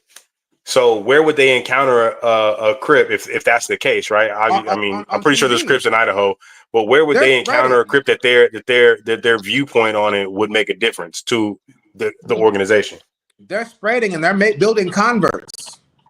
I've seen Crips and Bloods pop up in places that you wouldn't expect to see them before. No, for sure. But my point is, if that's the case, so essentially what you're saying is this might help recruitment in some place like you said Idaho. I'm just gonna utilize that because it's seen in a positive light. Recruitment, sympathy, or at least dial down the shame of it or the offense. I've already agreed with your sympathizer thing, just like you've agreed with my original point was the recruitment. So we've already agreed with each other's point. I was told originally I was reaching. By who? By black people. Nah, by Enos, who actually hasn't really gotten into this fray a little bit. He just called it a reach or asked if it was a reach and backed out. He asked if it was a reach and backed out. Enos, what's your well, you know what? Let me let you do your job. You stirred the pot, though. Tell you that. Hey, well, I will say this.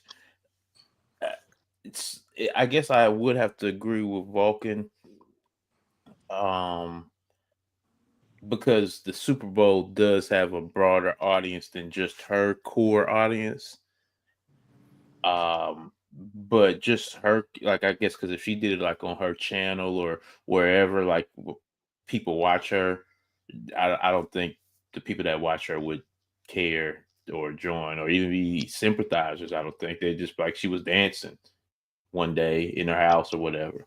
So yeah. But to add on the reason I said the reach, because in the past anybody that's familiar, those to tune in to the show on the regular, that is a common thing. People will ask Vulcan, is he reaching? Now, I like that Vulcan said once you start sympathizing, the recruitment can happen after that because now they're more open to it. So yeah. Sorry, real quickly. Little Johnny comes in the house and he's Crip walking. You saw Serena do it, and you don't have no connection to it. Instead of telling Johnny, "Hey, Johnny, don't do that. We don't support that." You're like, "It's just a dance," and you move on. Now, so Johnny goes to the school doing it. Now, Johnny doesn't join the game, but another kid does because he goes, "Oh, Johnny's doing what I'm doing." All it takes is for us to not to find it as offensive. That gives the groundwork for it to grow. Yeah, but there's also a complete opposite. I want to say this too. If you studied a lot of terrorist groups in the past, there's no need to mention some of them. That once the community sympathized with the terrorist group, they was able to gain more members. Yep. Okay. Right, but again, to Vulcan's point, using his example, there's also the opposite of the person who's going to see Johnny do it, and because Johnny is doing it, it's not authentic. They're going to be put off by it. Like, hey, if Johnny can get away with doing that, then it's not what I thought it was. It's not an organization I want to be a part of.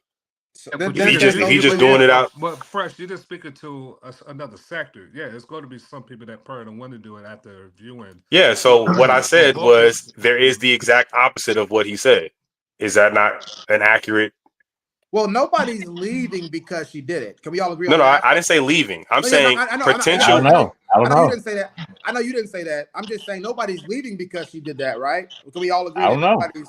Well, it's gonna be less than 1% that's gonna actually leave because she did it. Come on, Bodega man. People that's Crips are not leaving because Serena Williams Crip. Even potentials are looking at it. You gotta leave by according to the rules. You leave by death, and a lot of times. Jonathan, go ahead, Juice. Nah, man. One thing I was gonna say is like I ain't gonna lie.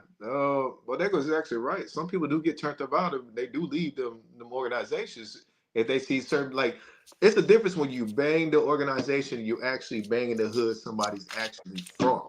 Because the first thing they're gonna be like is, yo, who put her on to this that they can do exactly what we do? You have people that get turned off by it. You have people that do get turned off by it. I watched it in real life when it came to, let's say, Lil Baby. Like I can Lil Baby, Tekashi 6ix9ine. But Tekashi 6ix9ine got jammed up. They were like, bro, he's a blood. But see, there's been a lot of situations with bloods that been getting pushed on, certain things of that habit. Crips was like, listen, have you ever seen anybody false claiming Crips? No, because Crips are more violent. So when you have a lot of different people that were claiming Bloods and then they get exposed, it turned people off to the Bloods and people walked away from it as well. So yeah, there is the influence behind it. So one thing I want to put on the table real quick is, do y'all know Serena Williams also Crip walked at the USA Open before doing tennis? Yeah. Okay, Yeah, so she has a history what's of really the big what's really the difference is she did it where on a national TV where more whites are tuned into it than it is blacks on the Super Bowl. What's the biggest impact with that outside of the viewership? All right, let's ask people. Let's ask everybody the question. Bodega, you want to answer? Ask the question? What's the? Ask the question again, please. Yeah, Juice. What's the biggest difference outside of the viewership when she was already crip walking as a tennis professional in the USA Open, where there's predominantly more white people viewing it at that state of time instead of the geography of everybody at the Super Bowl? Who want to answer that? Like, what? Yeah, there you go. I mean, I definitely want to know. answer, but you know, I mean, I think Is there really a difference? I think so. Is it just the title of the Super Bowl and the USA Open? What would be the difference? people were pissed off. I think Fresh, think. are you frozen or no? Oh no, maybe he's not. Okay, I saw him move.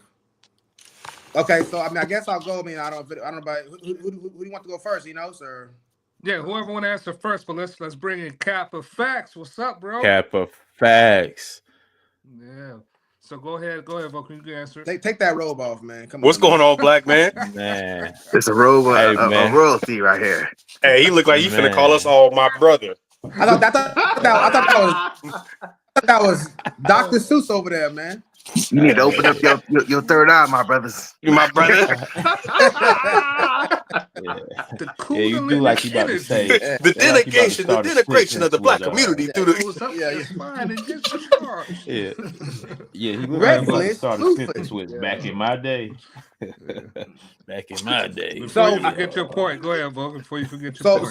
So I would say and the viewership to me is important, but he's saying outside of the viewership. I'll say one, and this goes to partly what my conversation with Fresh is that on the U.S. Open, she wasn't stamped by anybody else who's more closely associated with it.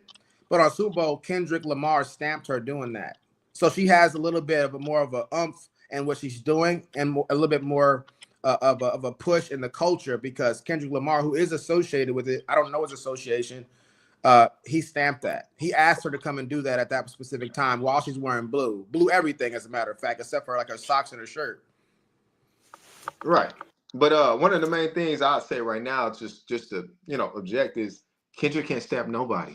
He doesn't. He can't. He doesn't have that type of power. Yes, he can. He had on bell bottoms. No. So that's not gangster. I'm gonna say. You can do whatever you want.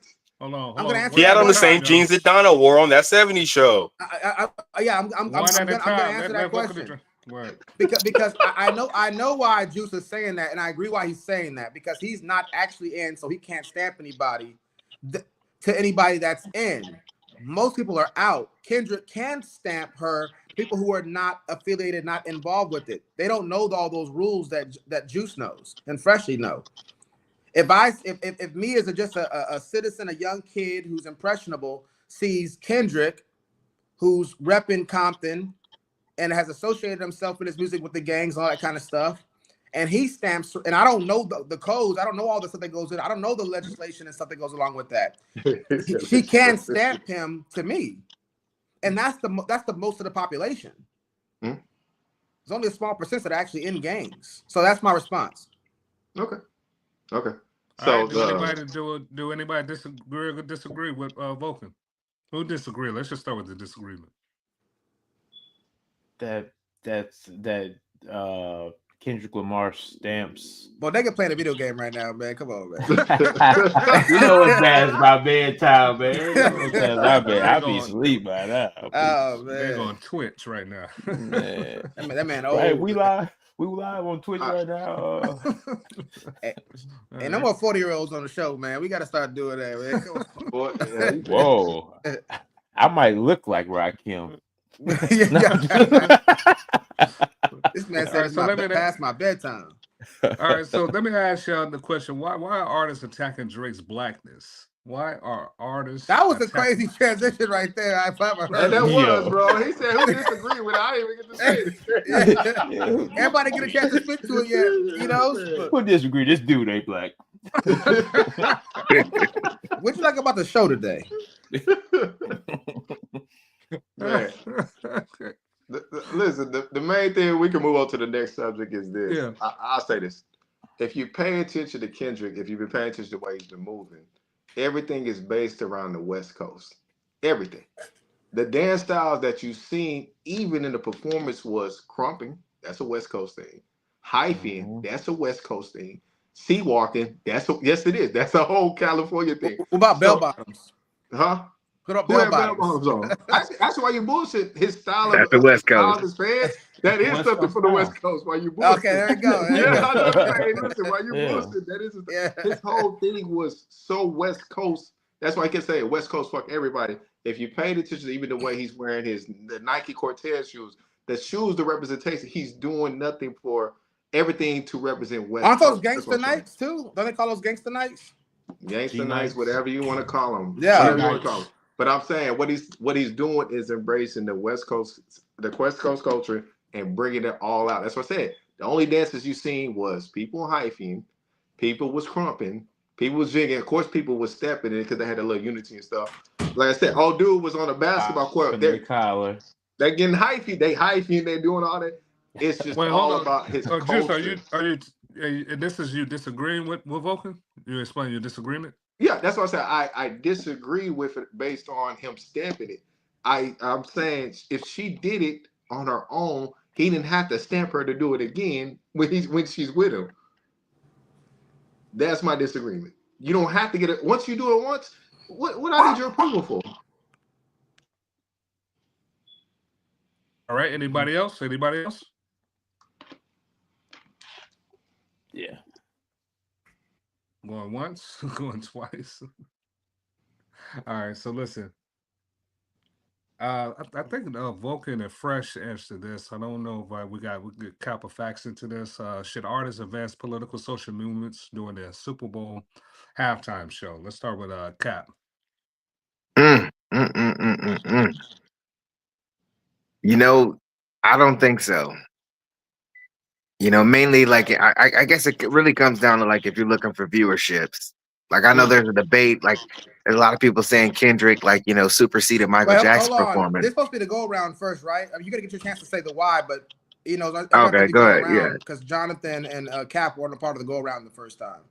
Mm-hmm. Okay. Yeah. So yes or no, and then we come back around and explain why. So I Yeah. forgot the lineup. I don't know if Bodega answered, but you saying Kappa facts. You saying no? Just make sure. I'm saying yes and no. Okay. If you got the All yeah, right. go ahead. Yeah, we- yes and no. Juice. I said I'm neutral on it. The reason why I'm neutral on it Hold on, is we're gonna because get to the whys. We're gonna get to the whys. Okay, cool. Neutral. All right, neutral. Bodega man. Yeah, I think I had an answer yes to this. Yeah.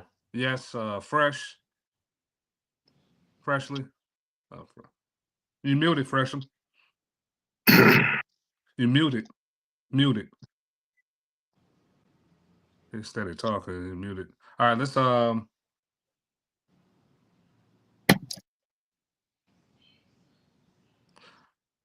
Yes, I know I was muted. I didn't mute myself. I was telling you to unmute me. I already answered the question. So how am I supposed to know that you muted yourself?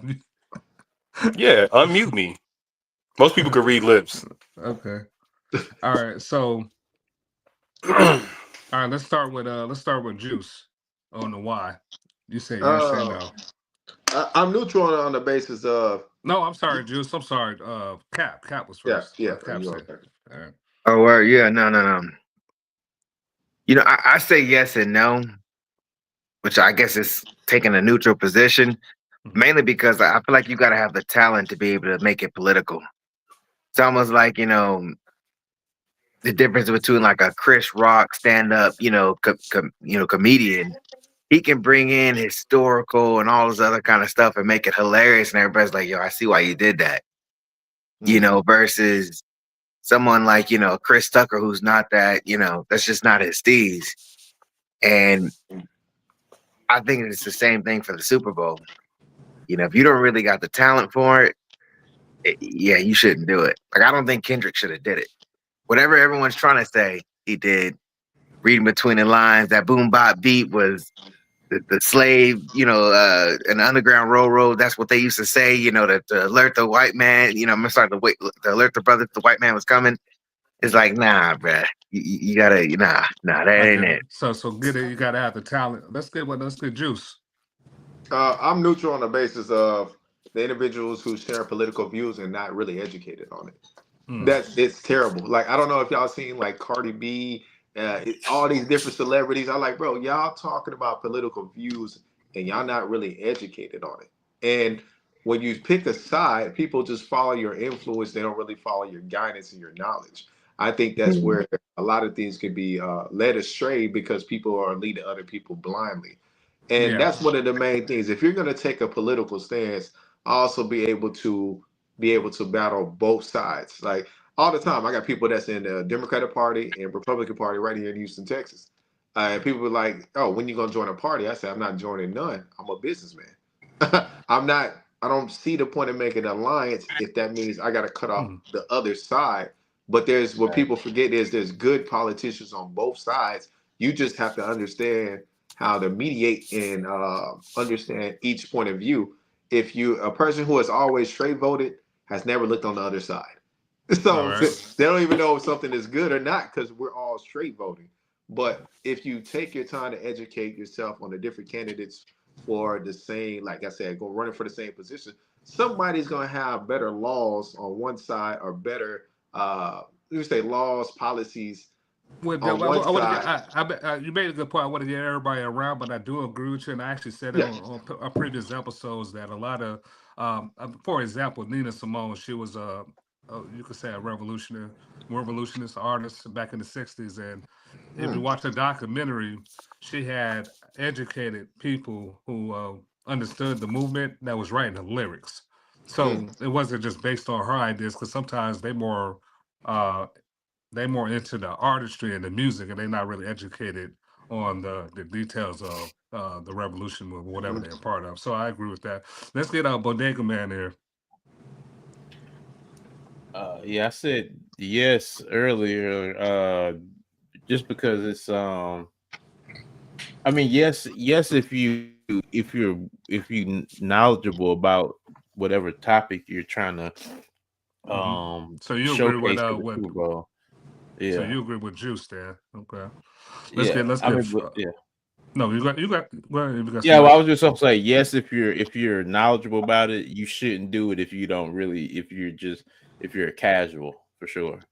Okay. If you can get bought out, that's the main thing. All right, because we got a couple more questions after this. Let's keep our answers really concise and get to the point. Let's get Fresh in here as far as the why. Refer to my earlier comments. Well, what about the audience that part didn't hear what you said? Do you mind going and reiterating what you said earlier? Say yes. That's one of the main purposes of art is to convey and communicate feelings, emotions, or stances, and spark debate and conversation.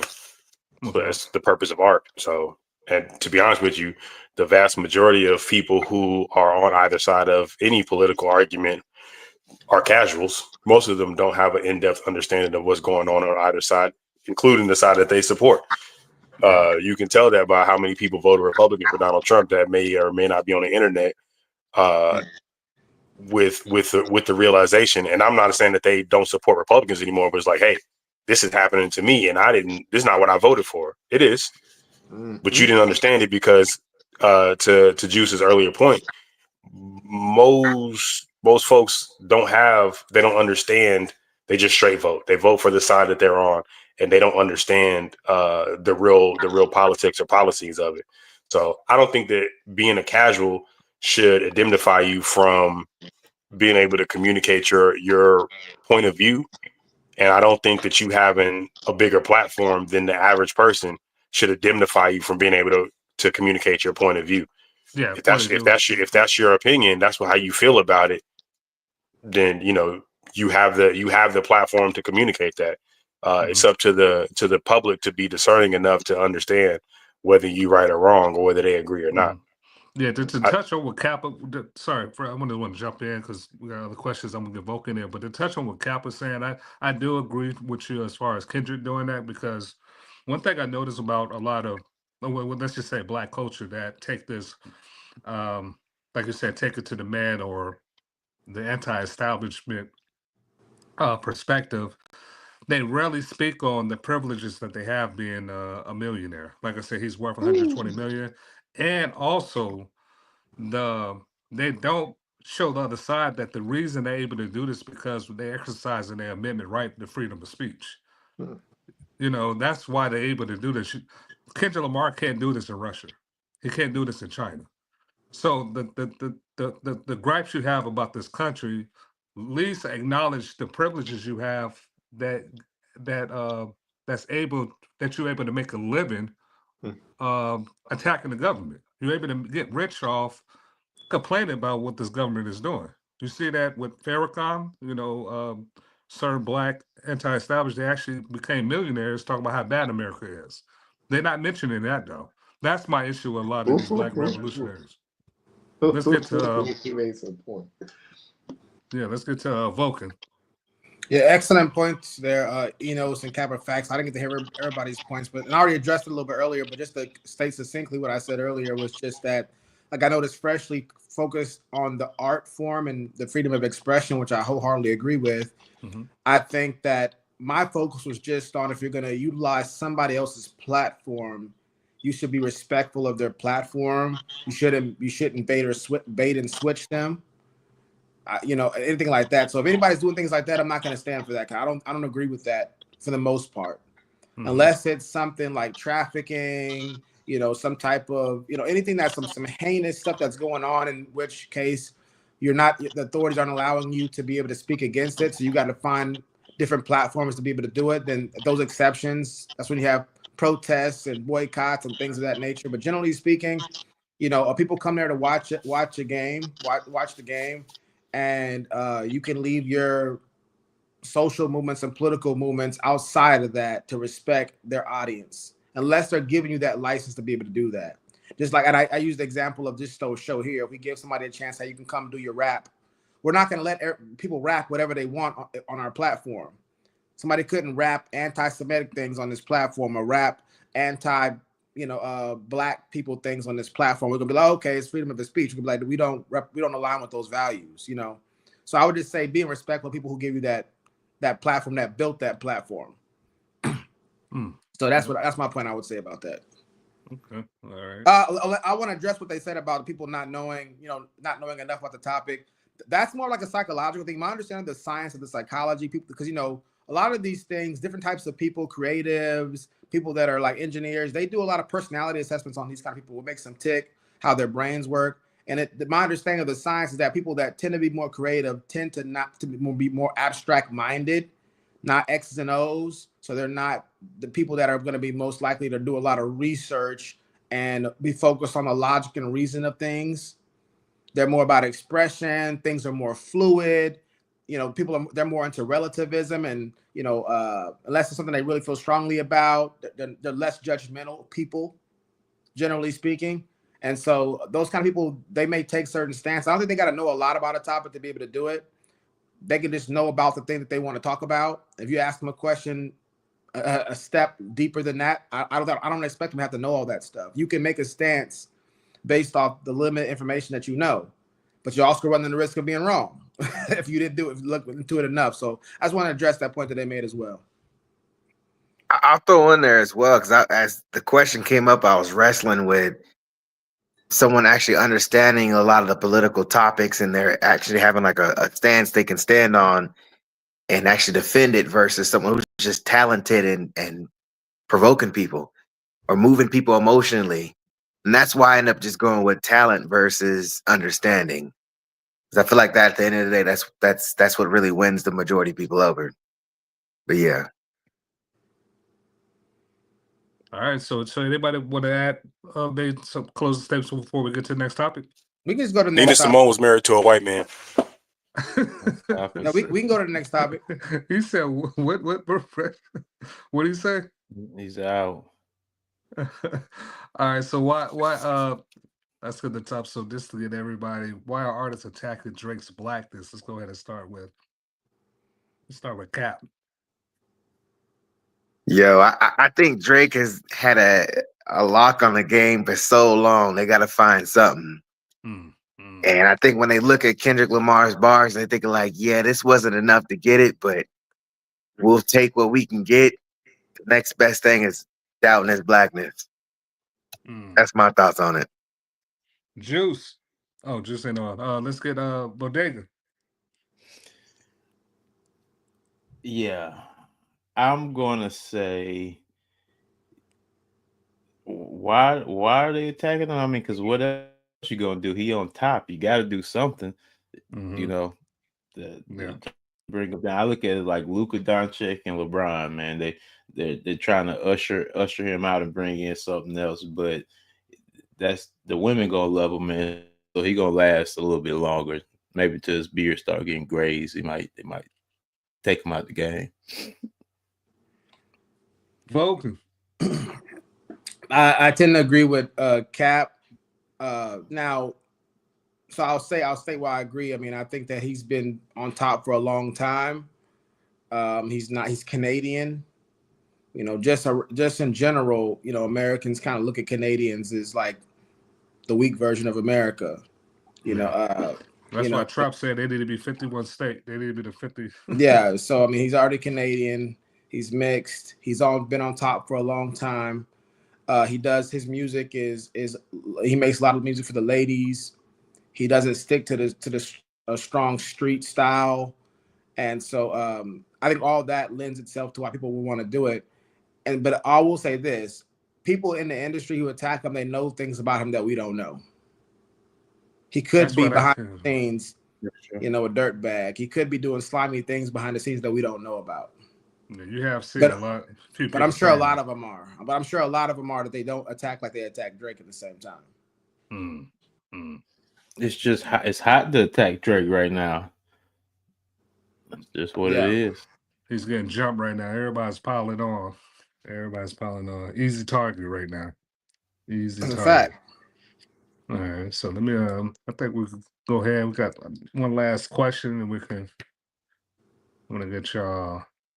If I can throw in real quick on this last topic, because what's interesting to me is like when you look at Drake's career, I mean, like almost LeBron in the sense of like no major injuries. He's kind of just been flowing real smooth where it's like, dang, what could you really get on this guy?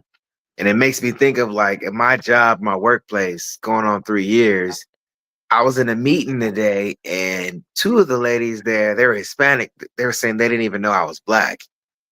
And I thought that was the craziest thing. No shit. Yeah, it was wild. I had so many more questions, but I mean, I was in a meeting when they kind of dropped that bomb. I was like, oh, we're gonna come back to this, but I couldn't get him right there. But I think it kind of just feeds into the, you know, like to some extent, like, you know, a lighter complected black guy versus like, you know, a black guy that doesn't really have any hood credit per se. He's not doing anything crazy for the most part.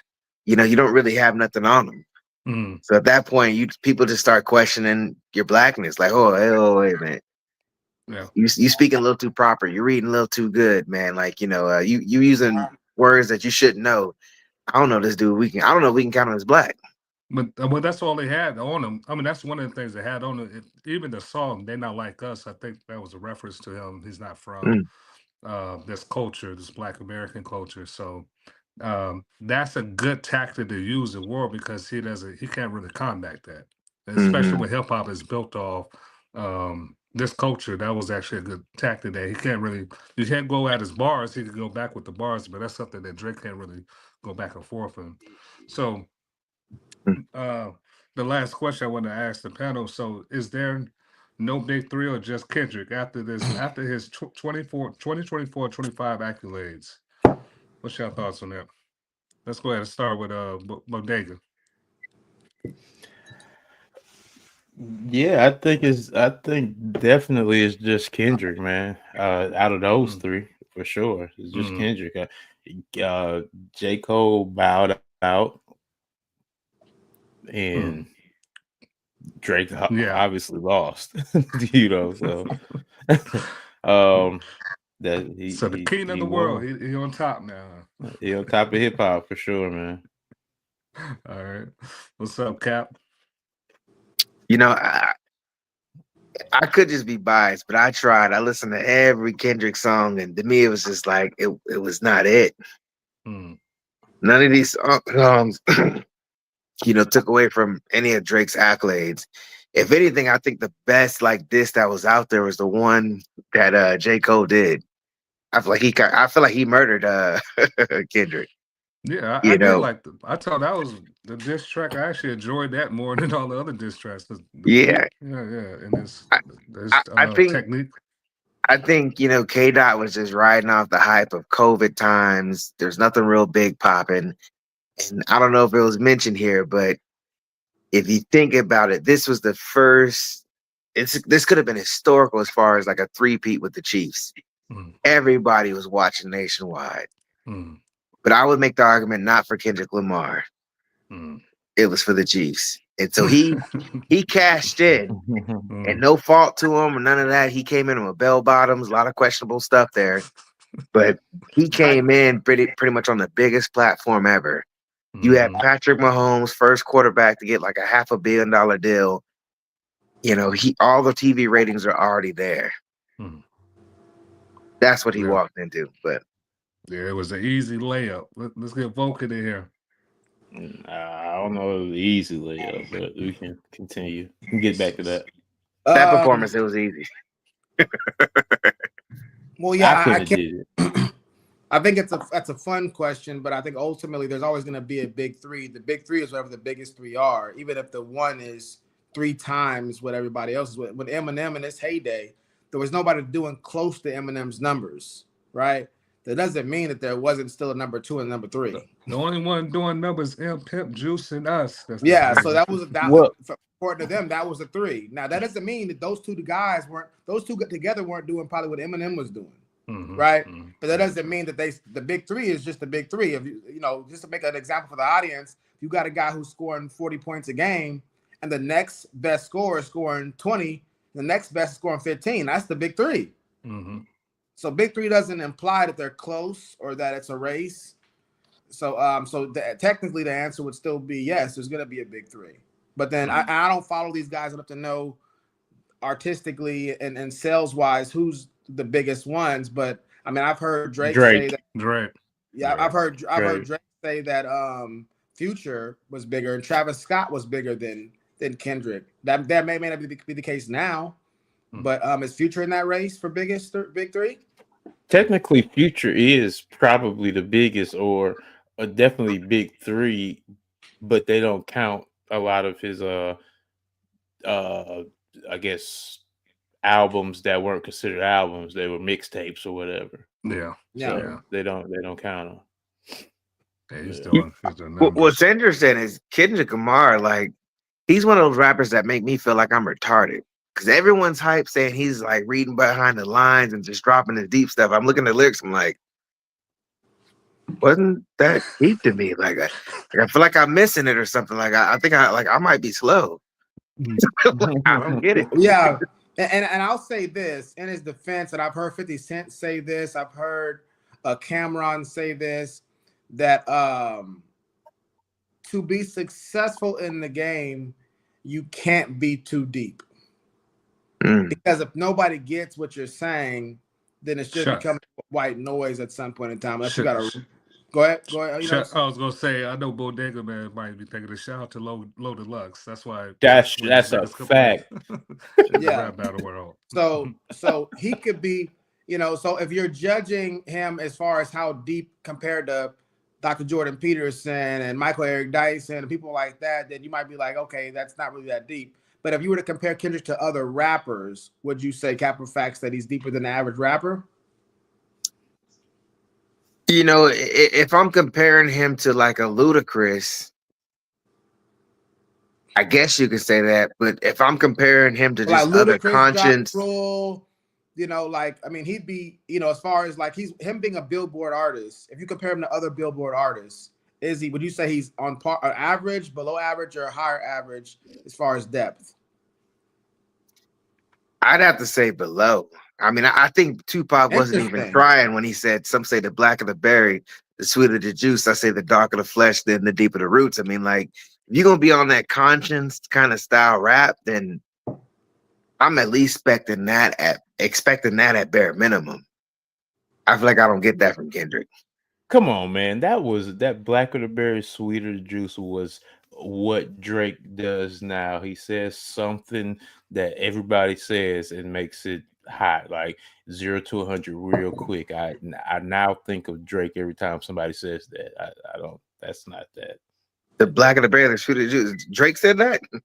No, what I'm saying is I think that's Drake before his time. Like he just used something people say every day and just put it in a song, and they're like, "Oh, that's deep. That's hard." I don't think that's deep. I've never thought of Drake as a conscience rapper though. I thought No. Drake of like, feel good. I'm just kind of just vibing, chilling. Maybe I'm about to hoop. Maybe I'm about to hit the club. Maybe I'm about to go talk, me and my girl about to go somewhere. That's where I put him in that category. That's Kendrick true. to me, he kind of like tries to embody the image of some type of conscience, like this is deeper than rap type of stuff. Mm-hmm. And I've literally tried. I just never get it from him. Yeah. His hardest lyric to me was, Prince outlived Mike Jack. I don't even remember what he used to rhyme with it. But to me, I was like, I get what you're saying, but that was kind of dope. I get what you're saying, Cal, but I see what Vulcan is saying. He's saying, to me, he's not as deep as some other artists, but he's deeper than somebody like a Future, So modern rap today, popular modern rap, he's deeper than the majority of the popular rappers that's out today. The Travis Scotts, the Future. Yeah, I was saying as far as Billboard rappers, because he is a Billboard rapper. Yeah, he was definitely he's more depth. He has more depth than the average Billboard rapper for sure. The average Billboard aren't even trying. Yeah. No, they all try in their own way. Even Drake has songs like God's Plan. That's a conscious song. Mm-hmm. That song was harder than any K-Dot song. Any of them. That song is trash to me. I'm sorry, God. I still like God. I'm just saying. The plan. That wasn't the plan. All right. That's good. So everybody, let's do our closing statements. What you think overall as far as the halftime show, Kendrick Lamar, whatever you want to say, just do our closing statements. Let's start with Cat. And also the conversation on here as well. So you can add that to your closing as well. Yes, sir. Hey, look, I'll just say overall, I thought that was the worst halftime show ever. But I want to throw out there at the same time what I was saying earlier is it's going to be mass because this is the first attempt at a three-peat in NFL history. And so I think the ratings of what people are looking at to see from that are going to make it seem like Kendrick Lamar's performance was amazing. Like they're saying, I think he actually exceeded Michael Jackson's ratings. But this isn't a red versus blue. I know you got red. Is there any affiliation there that you being wearing red and him having on blue and Serena having on blue? There's no affiliation other than I think, like I said, your boy Drake's been had a lock on the game for so long. I mean, they had to find something. The best they could find was Serena Williams, Crip walking. All right, I give you that. The rest of the songs was trash. Kendrick Lamar had about 15 seconds of hotness where everyone was like, when they played They Not Like Us. That was it. The rest of the halftime show was just like. Can I speak to that real quick? I can drive and get the pizza real quick while this is going on. That's what that was. Can I speak to that? Go ahead, do your closing statements. Oh well, I actually did. I actually did hear that one of the reasons he may have played his newest music, which of course most people are not gonna like every song on the album or know it word for word. They say it's because he's independent or he's not under TDE, so the splits would be a lot smaller if he doesn't have to pay TDE. As far as the rest of it goes, though, yeah, I mean, good show, man. I appreciate talking to y'all. Serena, let her Crip walk. He said, "Let a crip walk." yeah. Let a girl walk, man. I don't think I think they're big enough. Or I think people know. If you want to know, find out about them. Snoop Dogg already did enough damage. Yeah. Outside of that, I give the performance, like I said, a B. From somebody who just, like I said, walking and doing all that type of choreography. So yeah, that's all I got. Yeah. So I would just say that the definition of revolutionist is really it's not Kendrick doesn't embody that definition. So I said you got like Coke and you got Diet Coke. He's probably the Diet Coke form. It's not the same as what a traditional revolution is. As far as the halftime show, good performance. I said as far as the aesthetics, the art, I like the way if you turn the music off and just watch it, it's pretty entertaining. Not a fan of a lot of the music. Not really a fan of big arena songs with a lot of words. I like more of the beats with fewer lyrics where the crowd can really get involved and catch on. I think the first song he did, like I said, it was he must have said like 30 bars or something before the hook or whatever, because there was a lot of I didn't think that was a good strategy to do on a halftime show. But as far as the art performance level, I give it a high mid B level. I had to rate it from A to F. But yeah, that's as far as and I disagree with the Serena Williams Crip walking. I don't think that was a good look for Black culture. I think that was a bad look to do that on a world stage. And so that's my thoughts on today's discussion and what I seen this past Sunday. Yeah, for me, I think that I probably would give Kendrick more credit. I think he's probably top 5 biggest rappers that are considered conscious all time. I would, J. Cole's in there. He's in there. I'd probably say Eminem's number 1, and probably my god, the biggest Conscience. Yeah. White America song he's done. Say Goodbye to Hollywood. He was always criticizing white culture and people's perceptions of him. This is the guy who's saying, your marriage is bad. That's why you don't like me on Renegade. Think about the song Renegade. What he's talking about. He's been. We just don't consider him conscious because he's not Black. Mm-hmm. So the things that he speaks that are conscious and looking at the social fabric of society, it didn't resonate with most Black people like that. But it was very conscious, and he's the biggest rapper of all time, and he's he was conscious along with that. A lot of his songs were that. You got to think, you got guys like Lil Wayne who are talking about street stuff pretty much a whole album. And if you listen to an Eminem album, you're going to get a little bit of everything. He's not talking about street stuff like that. He's talking about the social fabric that we're all dealing with on a lot of his songs. So I would say he's the biggest conscious rapper, even though we would never call him a conscious rapper because he's not Black.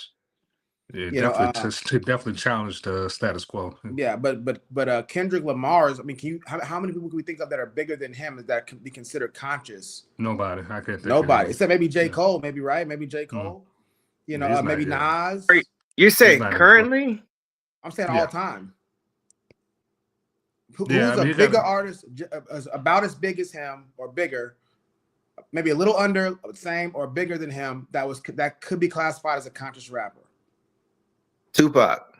Hey, we gotta doubt his Blackness. That's why I said top 5. Remember, I said Kendrick's top 5. So you could throw Tupac in there. You could throw Eminem in there. You said all time. Yeah. You're putting Kendrick over Tupac. Yeah, but bro, you can name almost. Kendrick won the Pulitzer Prize Award, so that's big. That's but remember, I'm saying top 5 all time. So you have to name 5 people to push him out of top 5. Well, no. What's missing is, and I don't mean to steal the thunder of your closing statement, but I guess actually I do mean it. But this is what y'all are talking about is almost like the Lakers bubble win. Nobody count that championship. I do. This time period of the beef between Kendrick and Drake, because keep in mind his whole last album flopped. Yeah, but he said as far as conscious of all time, if you think about conscious rappers, big time Billboard, making generate a You lot of can't money, name he's 5 Yo, top Wu 5. conscious rappers Tang. bigger than him. were y'all listening to That's a Kendrick group. 4 years ago? Wu Tang. Yeah, that's I when he don't know if won that's the. relevant to the point. To me, that's not relevant to the It's point. relevant. If It's none of us relevant to the listen point to I'm saying. him, It's a bubble win. No, I'm saying no, it's conscious. Okay. no, go As ahead. far You as know, just you want to just go? just I a don't care who just goes. just talk about this him as a conscious rapper. Not that if you listen to him, I'm listening to him. Overall, his matches or him being considered a conscious rapper, he's the top 5 biggest of all time. You know what I'm saying? And when we say biggest, we got to include metrics, numbers, awards, halftime show. A lot of these things, these accolades that he accumulated, will make him or will build a case why he's part of one of the top 5 of all time. The only And other that's why. conscious rapper that's done a Super Bowl would be Eminem, and he did that with Drake and not Drake, with Dr. Dre and Snoop and them. Yeah. 50 Cent. Oh, But yeah, So that that's what I'm saying though. Like these accolades that within these last I'd say probably 2 years, they're like the Lakers and their bubble win. Nobody really counts these things. I don't know what you're saying. That's the problem. I don't get what you're saying. Are you saying that he's not top 5 biggest conscious rapper of all time? Enos is just speaking as if he's number 1 right there from what he was saying.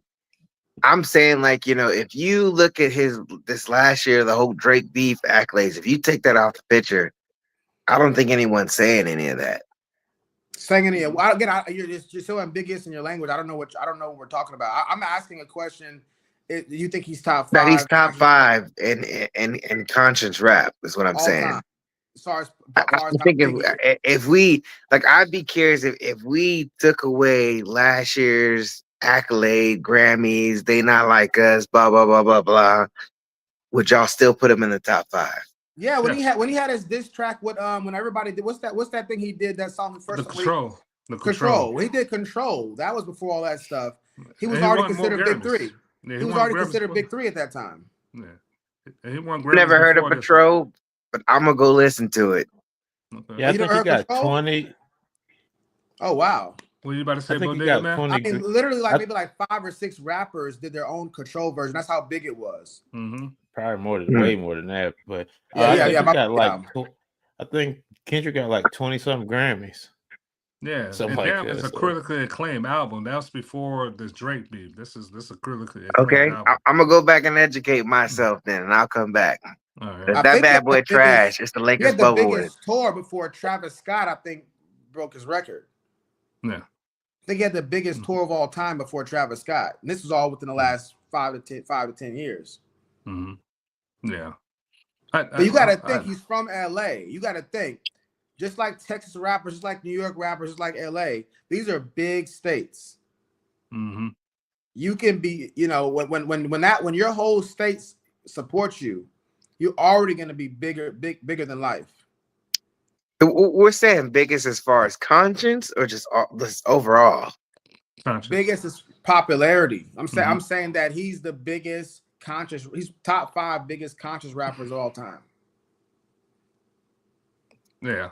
You put him over Nas? Most Yeah. You don't have to. My thing is you don't have to. You can. Sorry, Enos, and I can take a different strategy. Go ahead. You want to go first? You want me to go first? Enos. No, You get both y'all strategies. I'm just curious if y'all put him over him.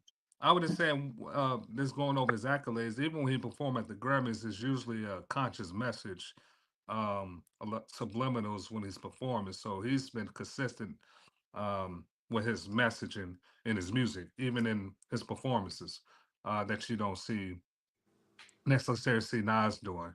So that's all. I was just gonna say that. Respectable.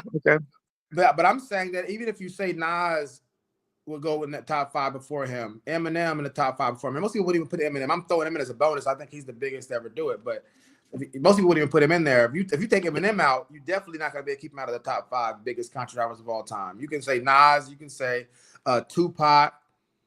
You're going to start running out of names at that point. Who else you going to throw in there that's a big conscious rapper? Common, maybe? We could throw Common.